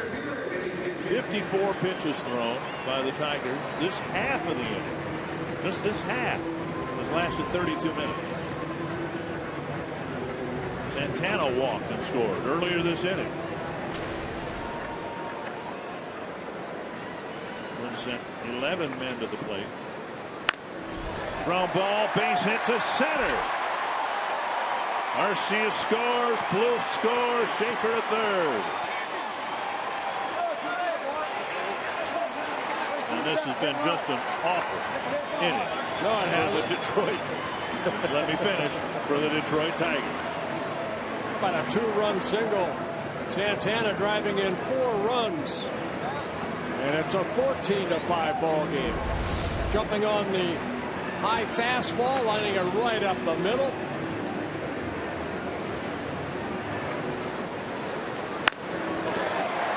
Garcia and Plouffe score. Both of them for the second time in the game. The Twins having some fun after it looked like this game was going to slip away from them in the top of this inning.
Inning. The Twins had just a 1-run lead. And now Albuquerque will face Brian Dozier. Albuquerque, hard-throwing right-hander with a very good slider. In his 4th season with the Tigers, making his 57th relief appearance. And he delivers ball 1. 12 men have hit here in the 6th. Dozier the 13th. After 11 men batted in the 2nd. 2-0. This is probably not how you would draw it up if you had to play a split doubleheader the next day. The Tiger bullpen well rested coming into the series. 3-0. Mauer on deck. But remember, they have a 12-man staff too, so they're going to have to rely on a couple starters. You know, Buck Farmer just making his 2nd major league start, and then you have Verlander, who's got the sore shoulder. Will put a lot of pressure on that bullpen, which it has tonight, but also for the 2 games tomorrow. 3-1. Dozier, of course, taking on 3-0. Swinging through strike 2.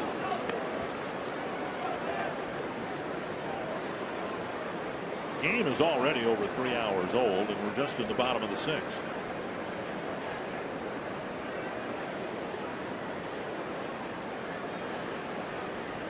Ball 4. It's a 7th walk the Twins have been able to take off the staff of the Tigers. And loads the bases again. Mauer with 2 singles, 2 runs batted in, a run scored. His 2-run single, a big hit for the Twins in the 6th.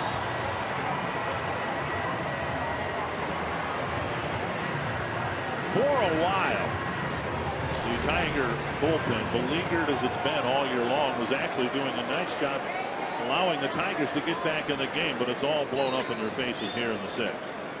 Mauer takes ball 1.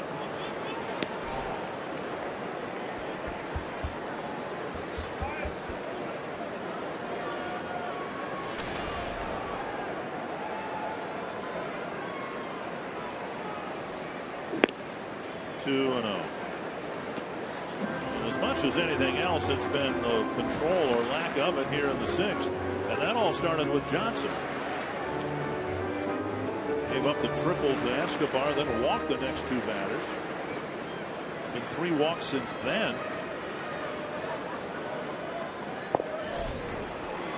3-0 to Mauer. Now Albuquerque can't find the strike zone. Yeah, Albuquerque, I mean, pretty good control coming into this outing. 15 walks, 1 intentional in 46 innings pitched. So control really hasn't been an issue for him until now. And a strike, 3-1. There hasn't been an out recorded in the field. The 2 outs this inning, strikeouts of Suzuki and Escobar.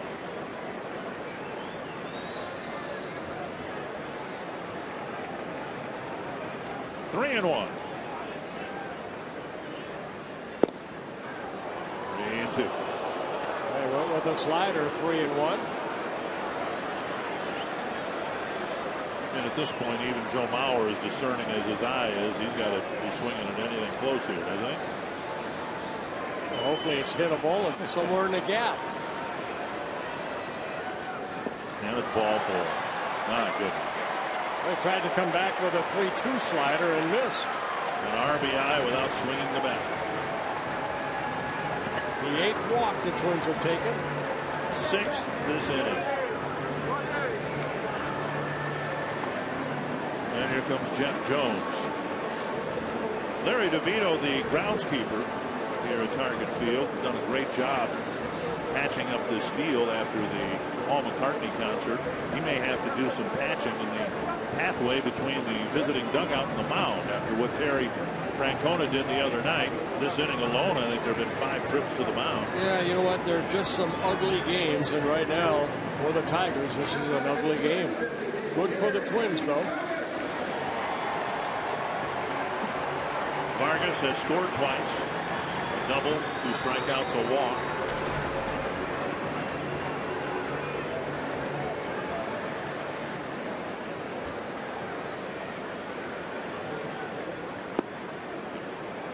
Yeah, Vargas takes ball 1.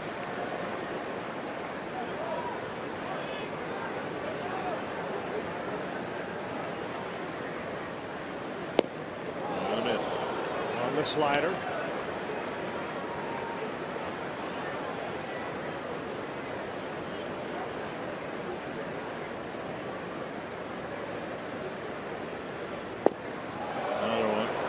Probably get another. 1-2.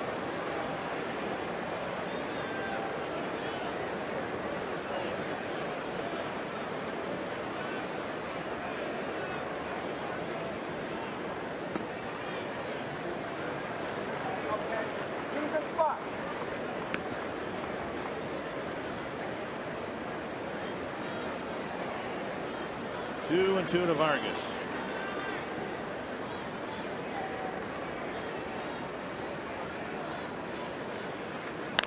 Tapper right side. Nearly 45 minutes ago, the Twins turned a big double play and respond in the bottom of the 6th with 9 runs.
Of the game with the Twins leading by 10. Well, big crooked number 6 in the second inning for the Twins on 2 home runs. One by Escobar, 2-run home run. Santana, a 2-run home run.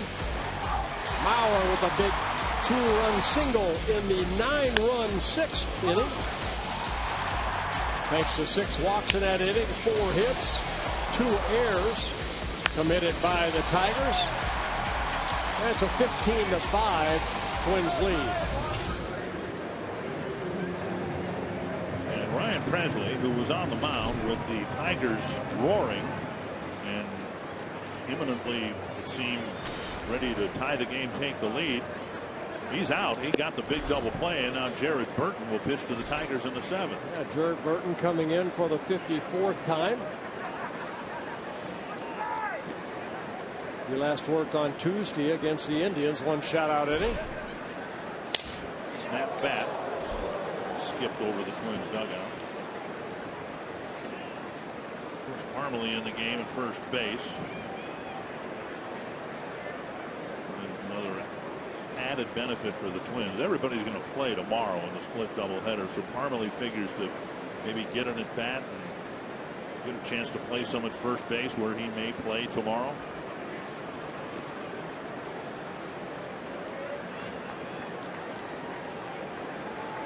Two strikes.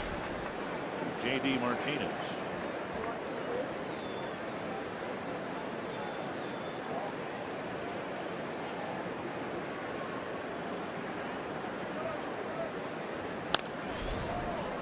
And another foul. Royals beat the Rangers 6-3. So unless the Tigers can pull off a miracle here, they'll be a season high 2.5 games out of first.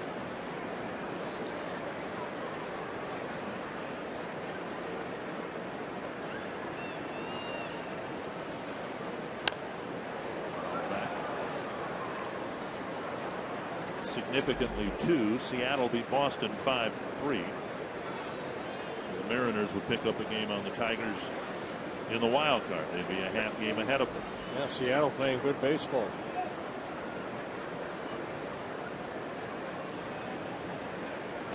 In the dirt, 1-2. There's an outside chance the Yankees and the Blue Jays can still ascend in the wild card standings, but right now you've got either Oakland or Anaheim, and they're playing each other right now. Angels leading 2-1 in the 5th. One of those teams would be a wild card. Top 2 teams in baseball. High fly, right center field. Arcia comes in for the first out. Some news and notes from around baseball.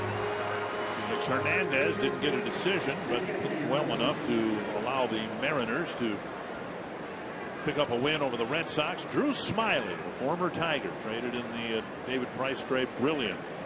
Joe Madden tweeted that it was about as good a game as he'd seen pitched at Tropicana Field tonight, so it must have been something.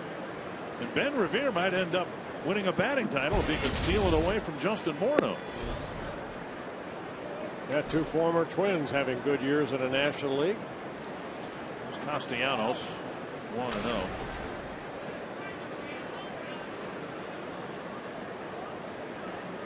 Foul back. So you've got Oakland and Anaheim, Los Angeles, excuse me. One of them will win the division. The other should win a wild card spot. And if the Tigers don't catch and pass the Royals, then they're in the wild card mix. And right now Seattle has the edge, unless again the Tigers can pull off a miracle here.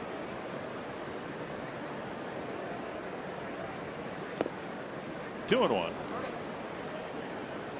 Orioles started the night with a 9-game lead over the Yankees and the Blue Jays. They lost this afternoon at Wrigley Field.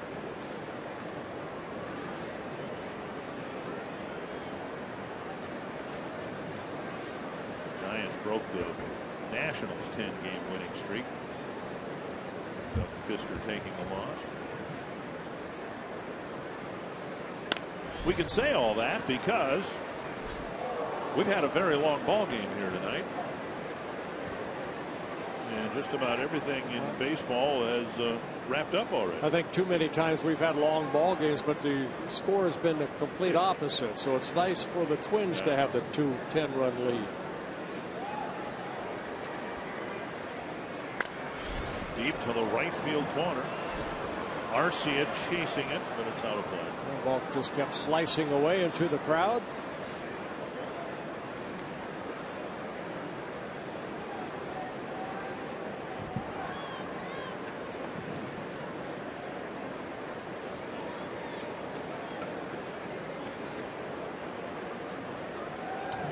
Pino will start the noon game tomorrow for the Twins. Officially added to the roster, but Pino's been here. And ball to right center field. And Santana plays that on a hop. A single for Castellanos. Come to the Twins game Saturday, September 6th. Get your All-Star Game Glenn Perkins bobblehead presented by Pepsi. First 10,000 fans at Target Field that night will receive the limited edition bobblehead. Call 800-33-TWINS. Visit twinsbaseball.com and get your tickets for the September 6th game against the Angels.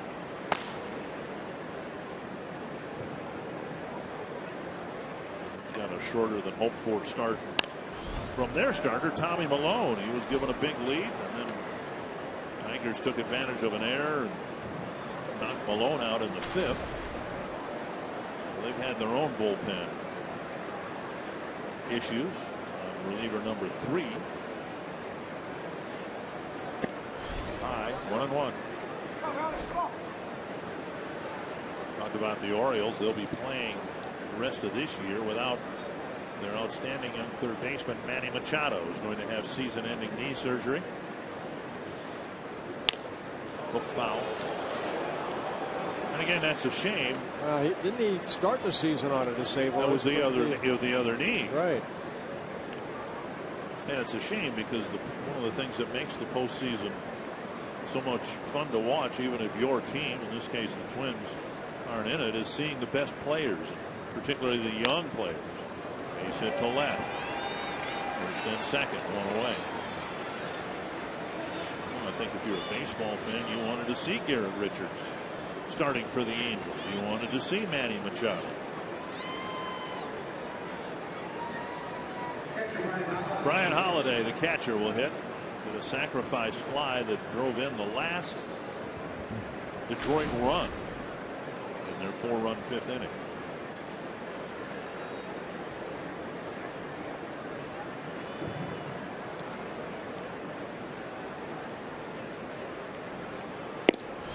Outside from Burton, ball 1.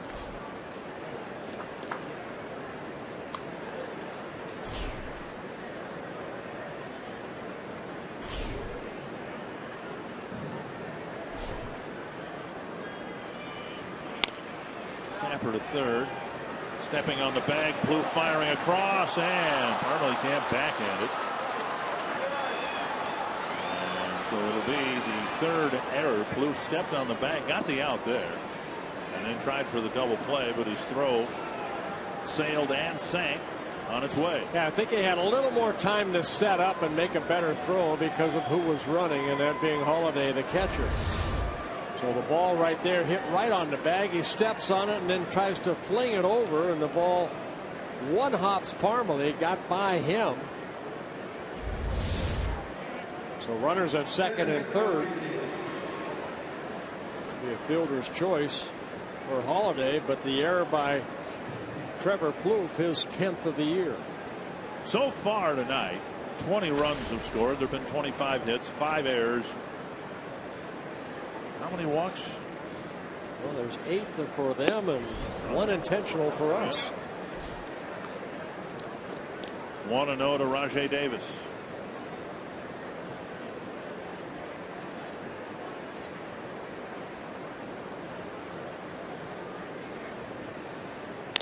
High fly to left.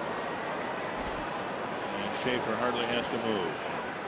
A scoreless top of the 7th inning.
annual clearance event is going on now. Toyota, let's go places. By Sanford Orthopedics and Sports Medicine, for the everyday competitor in all of us. And by McDonald's, where a French vanilla McCafe iced coffee is just $1.59 all summer long.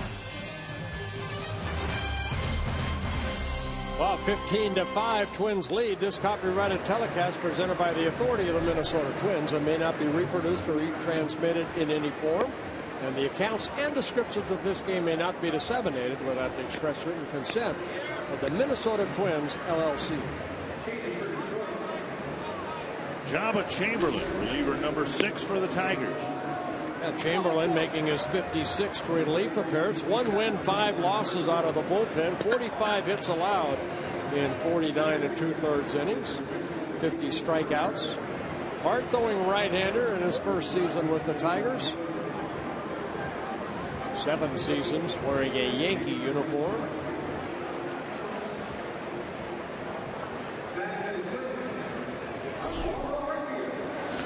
Oswaldo Arcia, Trevor Plouffe, Kurt Suzuki. In the bottom of the 7th inning. So many subplots to this game. Eduardo Escobar has a chance, will have a chance to hit a double and complete the cycle. At some point that might come this inning. Fox Tracks presented by Carrier.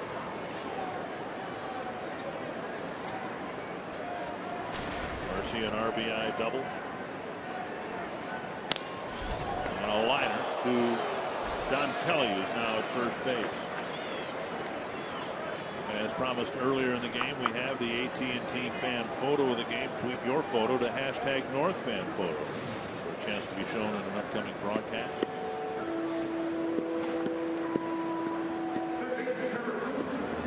Vanessa submitted hers. Here's Trevor Plouffe.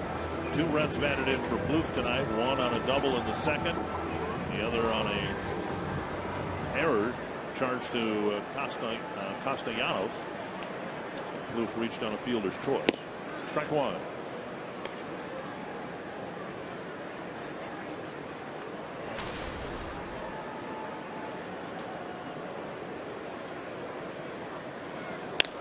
And Plouffe with a liner into left center field. He has his second hit. A 1-out single in the 7th. Barring a double play, Escobar will have a chance to complete the cycle after the Suzuki hit.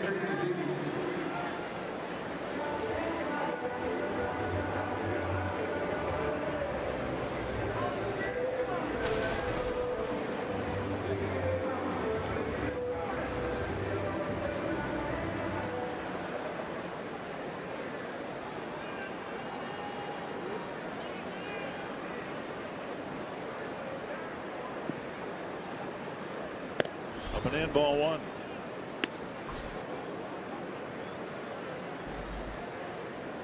Hits are even at 13. But the Twins are enjoying a 10-run lead. I don't know that I've ever seen a line score like this. Fly ball to center. And Davis. Not Davis, that's Carrera. And Eduardo Escobar with his second opportunity to complete the cycle with a double. On the second inning in a 6-run inning, hitting a home run, his 4th of the year. Then added a single in the 3rd inning.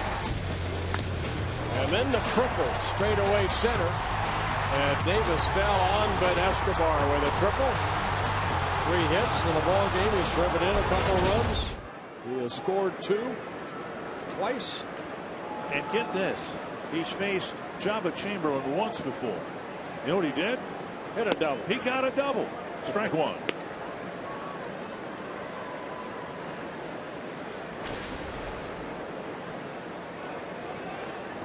Ten Twins have hit for the cycle. He would join a list including Peru, Tovar, Heisel, Bostock, Cubbage, Ward, Puckett, Gomez, Kubel, and Kanaya. 1-1.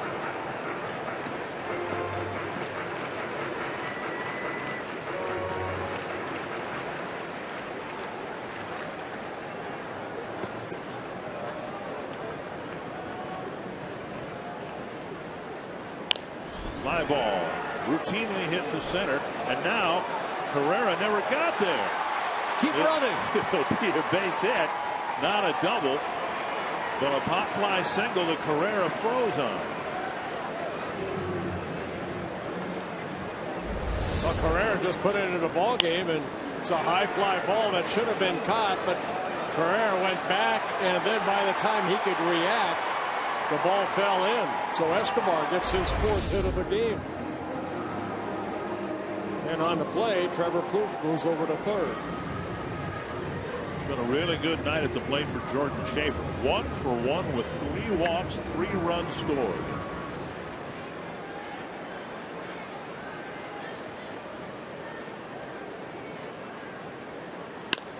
Rolled to left, a base hit. And Chamberlain gives up a run.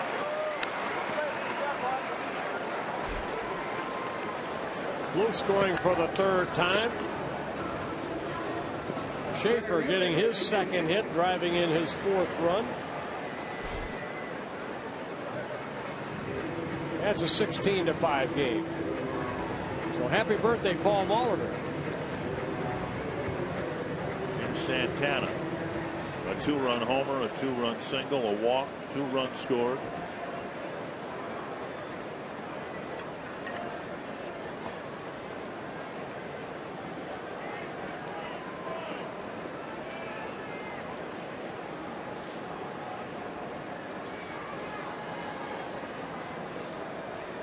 Santana's got 32 runs batted in now. Scored 44 runs. Base hit. And they'll hold Escobar. And Santana with 3 more hits tonight. I jumped on that fastball from Chamberlain and lined it up the middle. Closer ball game. I'm sure Escobar would take off, and maybe Santana would have his 2nd, 5th 5-run RBI game. But Escobar held up. All the runs, all the hits. I think the one that stands out to me tonight was Dozier's 6th inning single. Twins had a 5-run lead, and then the Tigers closed it to 6-5. 1 run. Twins had the bases loaded. Dozier battled, fouled off some 2-strike pitches, and got an RBI single. And from that point forward, the Twins have rolled on here. There was a lot of tension in that 6th inning until the Twins made it a 2-run ball game. 2-0. And I think that probably is the thing, Dick, that'll make Gardy the happiest, you know, with that, you know, lead that they had in Cleveland, 5-0, and then they ended up losing the ball game. Gardy unhappy at the continuation of their at-bats throughout the game, but not here tonight. 2-0 to Dozier. My goodness. This is a lot like the excuse we used when the Blue Jays were here. It was so cold, and the Twins, in the 6th inning, the Twins scored 9 runs on 4 hits. And now Chamberlain, who technically hasn't walked anyone, he hasn't thrown many strikes either, and he's just issued a bases-loaded walk. And 2nd time a Twin picked up an RBI with a bases-loaded walk. Joe Mauer did it last inning. So Dozier picking up an RBI, his 3rd of the ball game, or excuse me, his 2nd of the ball game. Brad Ausmus had Austin Romine warming up in the bullpen. Now that might have been just to get his arm loose, but you wonder whether Chamberlain is asked to fight through the 7th here. They've still got another inning to pitch. Here's Parmelee, popped up. And everybody looking at each other, and finally Holiday makes a foul ball catch. 2 more runs for the Twins that they had better not need.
The Twins series with the Detroit Tigers continues on Saturday with a doubleheader. Join us on Fox Sports North. Our coverage begins with Game 1 at 11:30 on Saturday morning, and then it's Game 2 coverage at 6:30. Back to Target Field. Where we've had some fun tonight, 17-5, a 6-run inning, a 9-run inning. And the Tigers lost a ball game yesterday, 1-0. This is about as far away from a 1-0 ball game as you can have. Well, Caleb Thielbar coming in to hopefully get to 3 outs quickly here in the 8th inning, making his 47th relief appearance. He worked a couple days ago against the Cleveland Indians, just a third of an inning. Did give up a couple hits.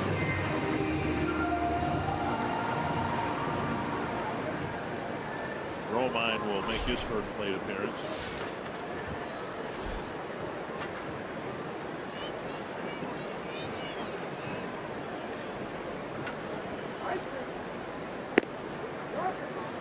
No one warming up in the Tiger bullpen. That's a rarity in and of itself tonight, but it would suggest that Joe Nathan is not going to pitch the 8th inning. And we might very well have a position player pitching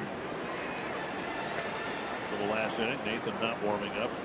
The only other option would be Chamberlain pitching 2 innings, which would probably take him out of any mix for tomorrow. The only bench player available for Brad Ausmus, though, is Alex Avila. And they would need somebody to play a middle infield spot.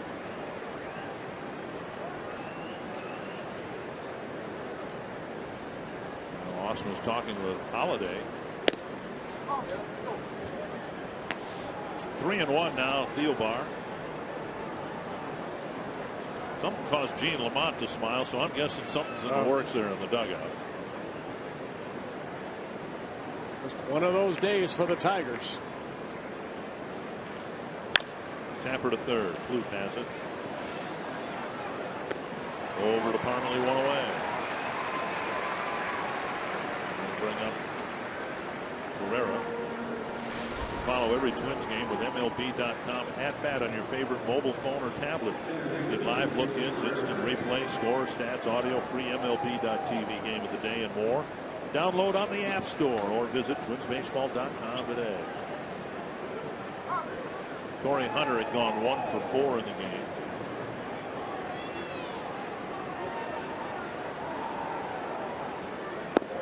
Ezekiel Carrera. They're playing a platoon system at center field with Rajai Davis. 1 strike.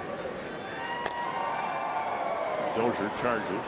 Bare hands, fires. What a play. Safe at first. Dozier made a great play. And Carrera apparently beat it out. Yeah, Carrera can get down that line. A great play by Brian Dozier. You can't make it any better. Carrera with the Indians, the Philadelphia Phillies, and now here in Detroit. Bare hands it is Dozier. Quick flip.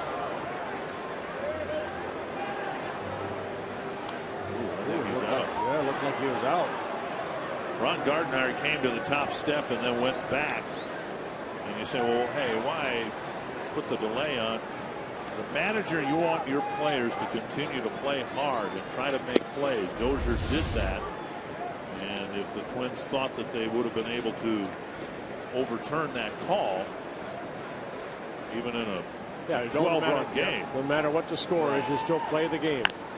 Lifted foul, it'll reach the seats.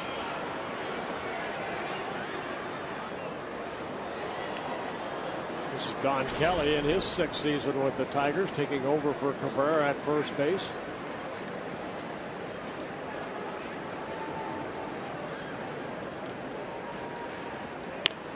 All the way. 1-2.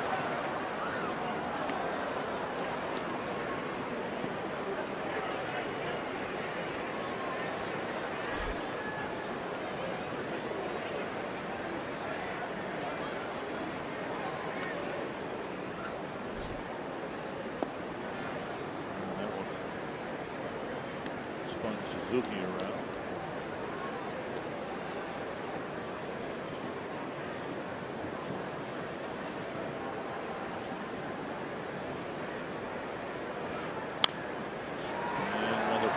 Tiger dugout.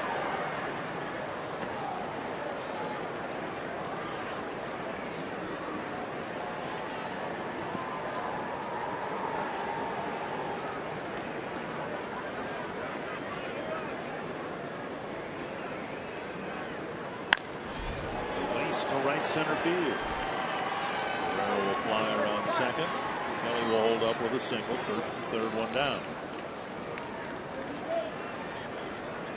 Theobar leaving some pitches up. Well, Carrera just beat that out, but right there, a high fastball to Kelly, and he lined it into right center. Alex Avila will hit the DH spot for Victor Martinez, who got 2 hits tonight, but bounced into the deciding double play in the top of the 6th inning.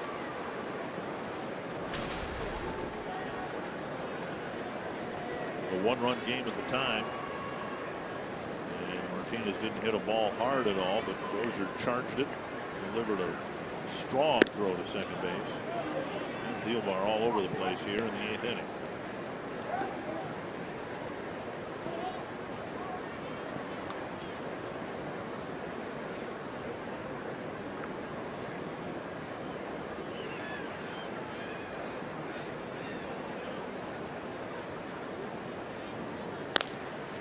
To the right side, Parmalee. It's the out, and there'll not be a flip. A run will score. Carrera coming in from third. Avila getting an RBI, his 35th of the year. It's a 17-6 game. For Carsoup.com trivia question. I don't know, do you have to go back to Mickey Mantle? How about Pete Rose? Oh, American League. Oh, Bill Miller. That's right. Forgot about him. Quite a lineup the Red Sox had back then. He hit 8th. Miller did typically, and won a batting title as an 8th place hitter. J.D. Martinez, swing and a miss. If I remember right, he just qualified. Right. He had what do you need? 502 at bats, plate appearances. Appearances. Yep. For that matter, George Brett, when he won in 1980, had just enough plate appearances. He had just a handful over the 502 mark. 2 strikes to J.D. Martinez.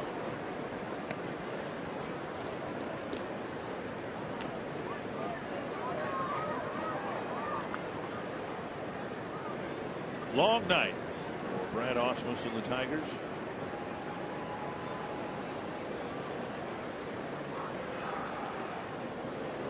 Theobar really making Suzuki work here in the 8th inning. Suzuki will catch, I'm guessing, the nightcap tomorrow.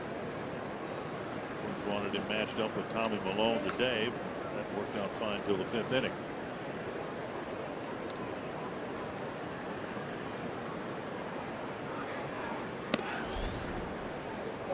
Two and 2.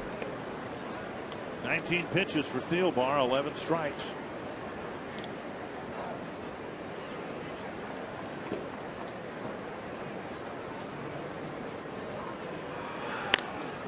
Thielbar off his glove. Escobar recovers, adjusts, makes the play. That wraps up the Tiger 8.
I'm Jamie Hurst with a reminder that if you are still with us, we hope you'll stick around for a fun Twins Live presented by CenturyLink. We'll show you the highlights of the Twins' offensive explosion, although the highlight reel might be a few minutes long. Also, Eduardo Escobar with a career night for him, tying a career high with 4 hits in this game. He's just a double away from the cycle. And then we'll hear from Ron Gardenhire whenever this game ends, guys. All right, thank you, Jamie. Yeah, we've got second baseman, former second baseman, Romine coming in to pitch his major league pitching debut. Always important. I'm sure he's very nervous right here. This is his major league debut as a pitcher. He'll face Vargas, Arce, and Plouffe, the middle of the Twins lineup. Gonna see what kind of stuff he has. Fastball right there, clocked at 81. He keeps it down Good there. control. He might pitch again tomorrow. 1 strike. Usually these guys have knuckleballs or something. Another fastball for strike 2. You know, Dan Gladden in the radio booth, I believe he was on the mound a couple times. Yeah, a couple times, yeah.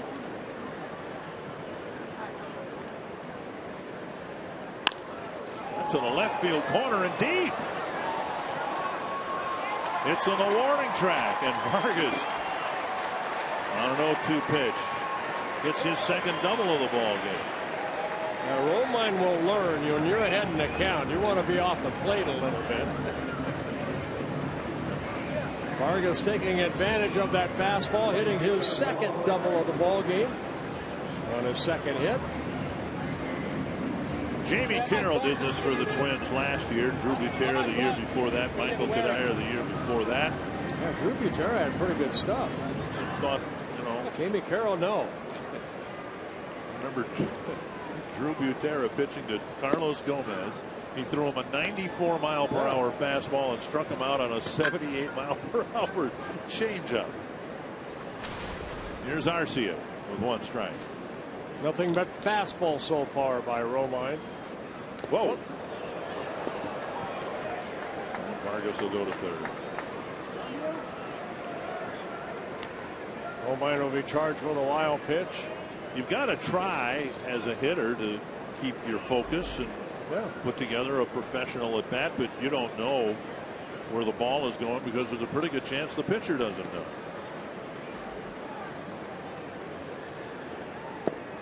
Down and in again. And you mentioned Dan Gladden. He pitched an inning in 1988, another inning in 89, 2 innings, 1 run, 1 earned run, 1 walk, no strikeout. Oh my goodness. Welcome to the mound. Wow. He's 2 for 3 now. He's hit the Minnesota flagpole and the U.S. flagpole.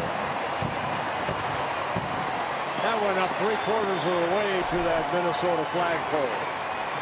Home run number 14 for Arce, and he continues to show off his power here in the month of August. He needs to hit the state of Minnesota or the Twins territory flag. Then he'll have the hat trick.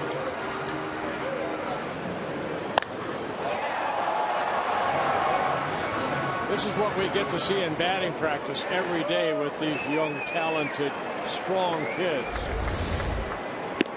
Oh, swings and misses. It's 19-6. It was just, what, a week ago, wasn't it? He hit the old Met Stadium flagpole, the black one there.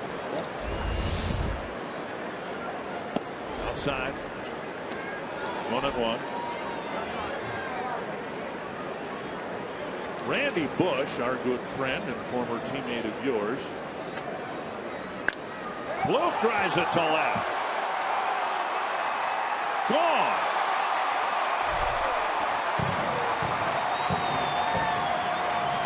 Home number 10 on the year for Trevor Plouffe.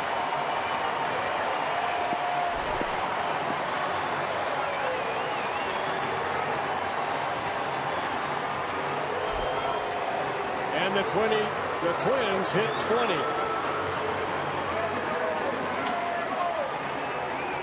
And Romine's got an ERA of infinity.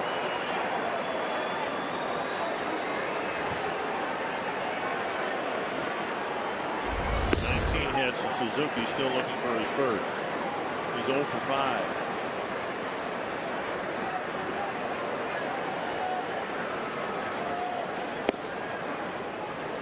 1-1.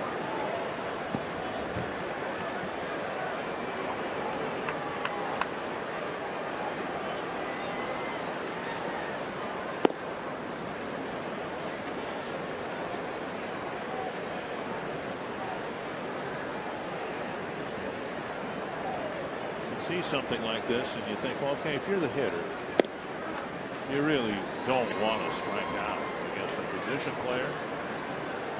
But in the innings, and there have been 10 1/3 innings pitched by Twins position players, a couple of guys did strike out. Cesar Tovar struck out Reggie Jackson.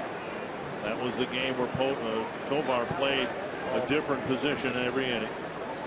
And then Butero, and he struck out Carlos Gomez. 3-2 to Suzuki. And Suzuki going to strike out for the third time tonight against Andrew Romine. The end of a long night for the All-Star catcher. Here is Escobar, who will have one more opportunity now for a double. And I brought up Randy Bush's name a few moments ago because he became part of Twins history against a position player. Strike one. He had a 3-run home run against Jeff Kunkel in Texas to make it an 8 RBI game. And he's tied with Glenn Adams in the Twins history books with that. Well, Escobar still has another chance for that cycle. A 4-hit night, 2 singles, a triple, and a home run.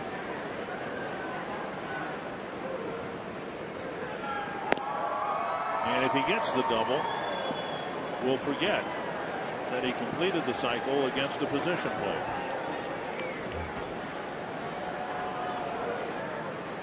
Two and one. 3-1. Schaefer on deck. Last time the Twins scored 20 runs, it was in Chicago back on July 6th of 2007. I believe Scott Baker started that ball game. There's a hit. Quite a night for Escobar. He's got a 5-hit night. 3 singles, a triple, and a home run.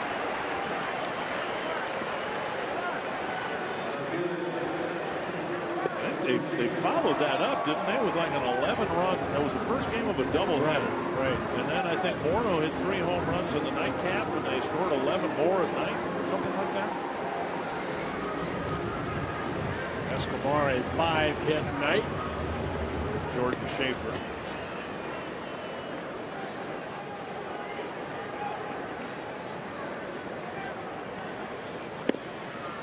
The strikeout of Suzuki at least gives Romine with a registered earned run average. Whatever 27 times 3 is, that's his ERA right now. Is that 81? Well, you know what? When I started my career, first guy I gave up a home run to, Mr. Rigney, Bill Rigney, came out. I thought I was out with an ERA of infinity. So yeah, he does have an earned run average now. He only pitched what, 4,000 innings after that, something like that. Almost 5. Liner to right. Romine's not fooling anybody. 2 down. All these numbers that the hits, the home runs, the base hit by Escobar, the strikeout by Suzuki, still show up on the back of your bubblegum card. So even though it's, Romine out there, you still want to have good at-bats. Santana's got 3 hits, 4 runs batted in, 2 runs scored.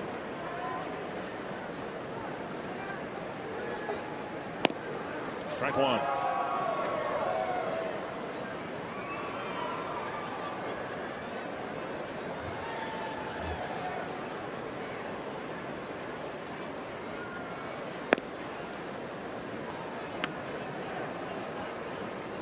One and one to Santana.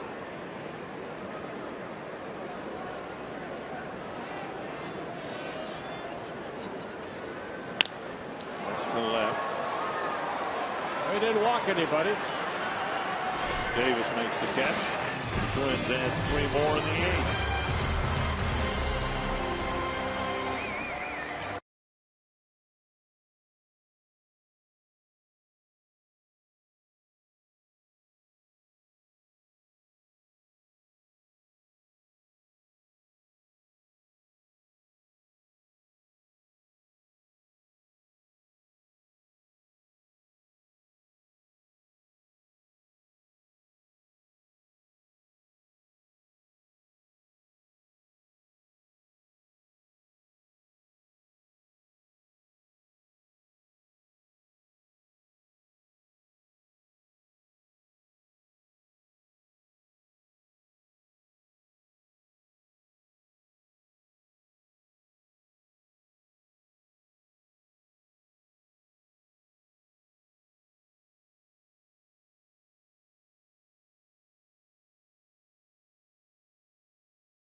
7-6, the Twins in front, and as much good as there's been tonight within the numbers here. Just a cautionary note about those who like to pay close attention to run differential. You have games like this, every team has them, and sometimes run differential can just be a function of how many blowout games you have one way or the other. Well, you see the numbers of Brian Duensing hopefully get a 1-2-3 top of the 9th inning, I think, for both clubs. Yep. Making his 50th relief appearance. Castellanos with the first pitch, roller to second. Dozier to Parmalee, one away. Look at this. A lot of good numbers. Escobar 5 for 6 in the ball game. Good to see the lower part of the lineup do a good job. Santana did a good job. Arcia, that 2-run home run. Vargas, a couple hits.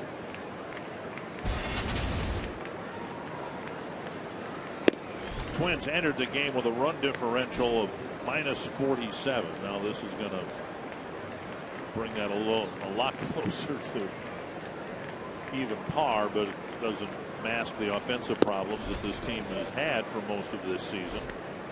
And then you take a look at that wild series the Twins had in Chicago when they scored 32 runs in 3 games. And then you throw in a game like this, suddenly the 2014 Twins in August are going to look like the 27 Yankees. 2-1. Eugenio Suarez with a 2-1 count from Brian Duensing. 2-2.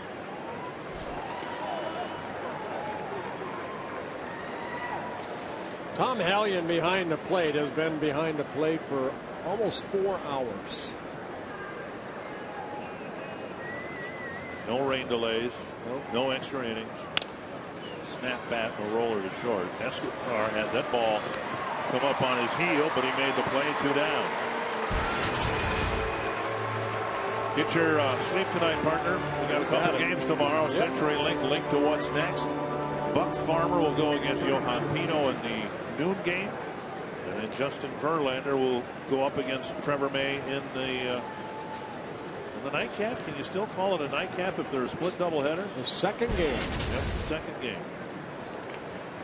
Brian Holiday.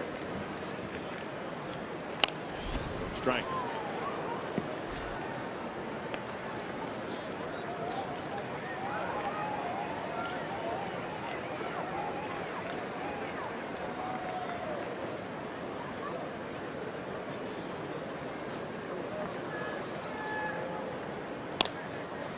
Escobar ends a long game, but a really good one for the Twins.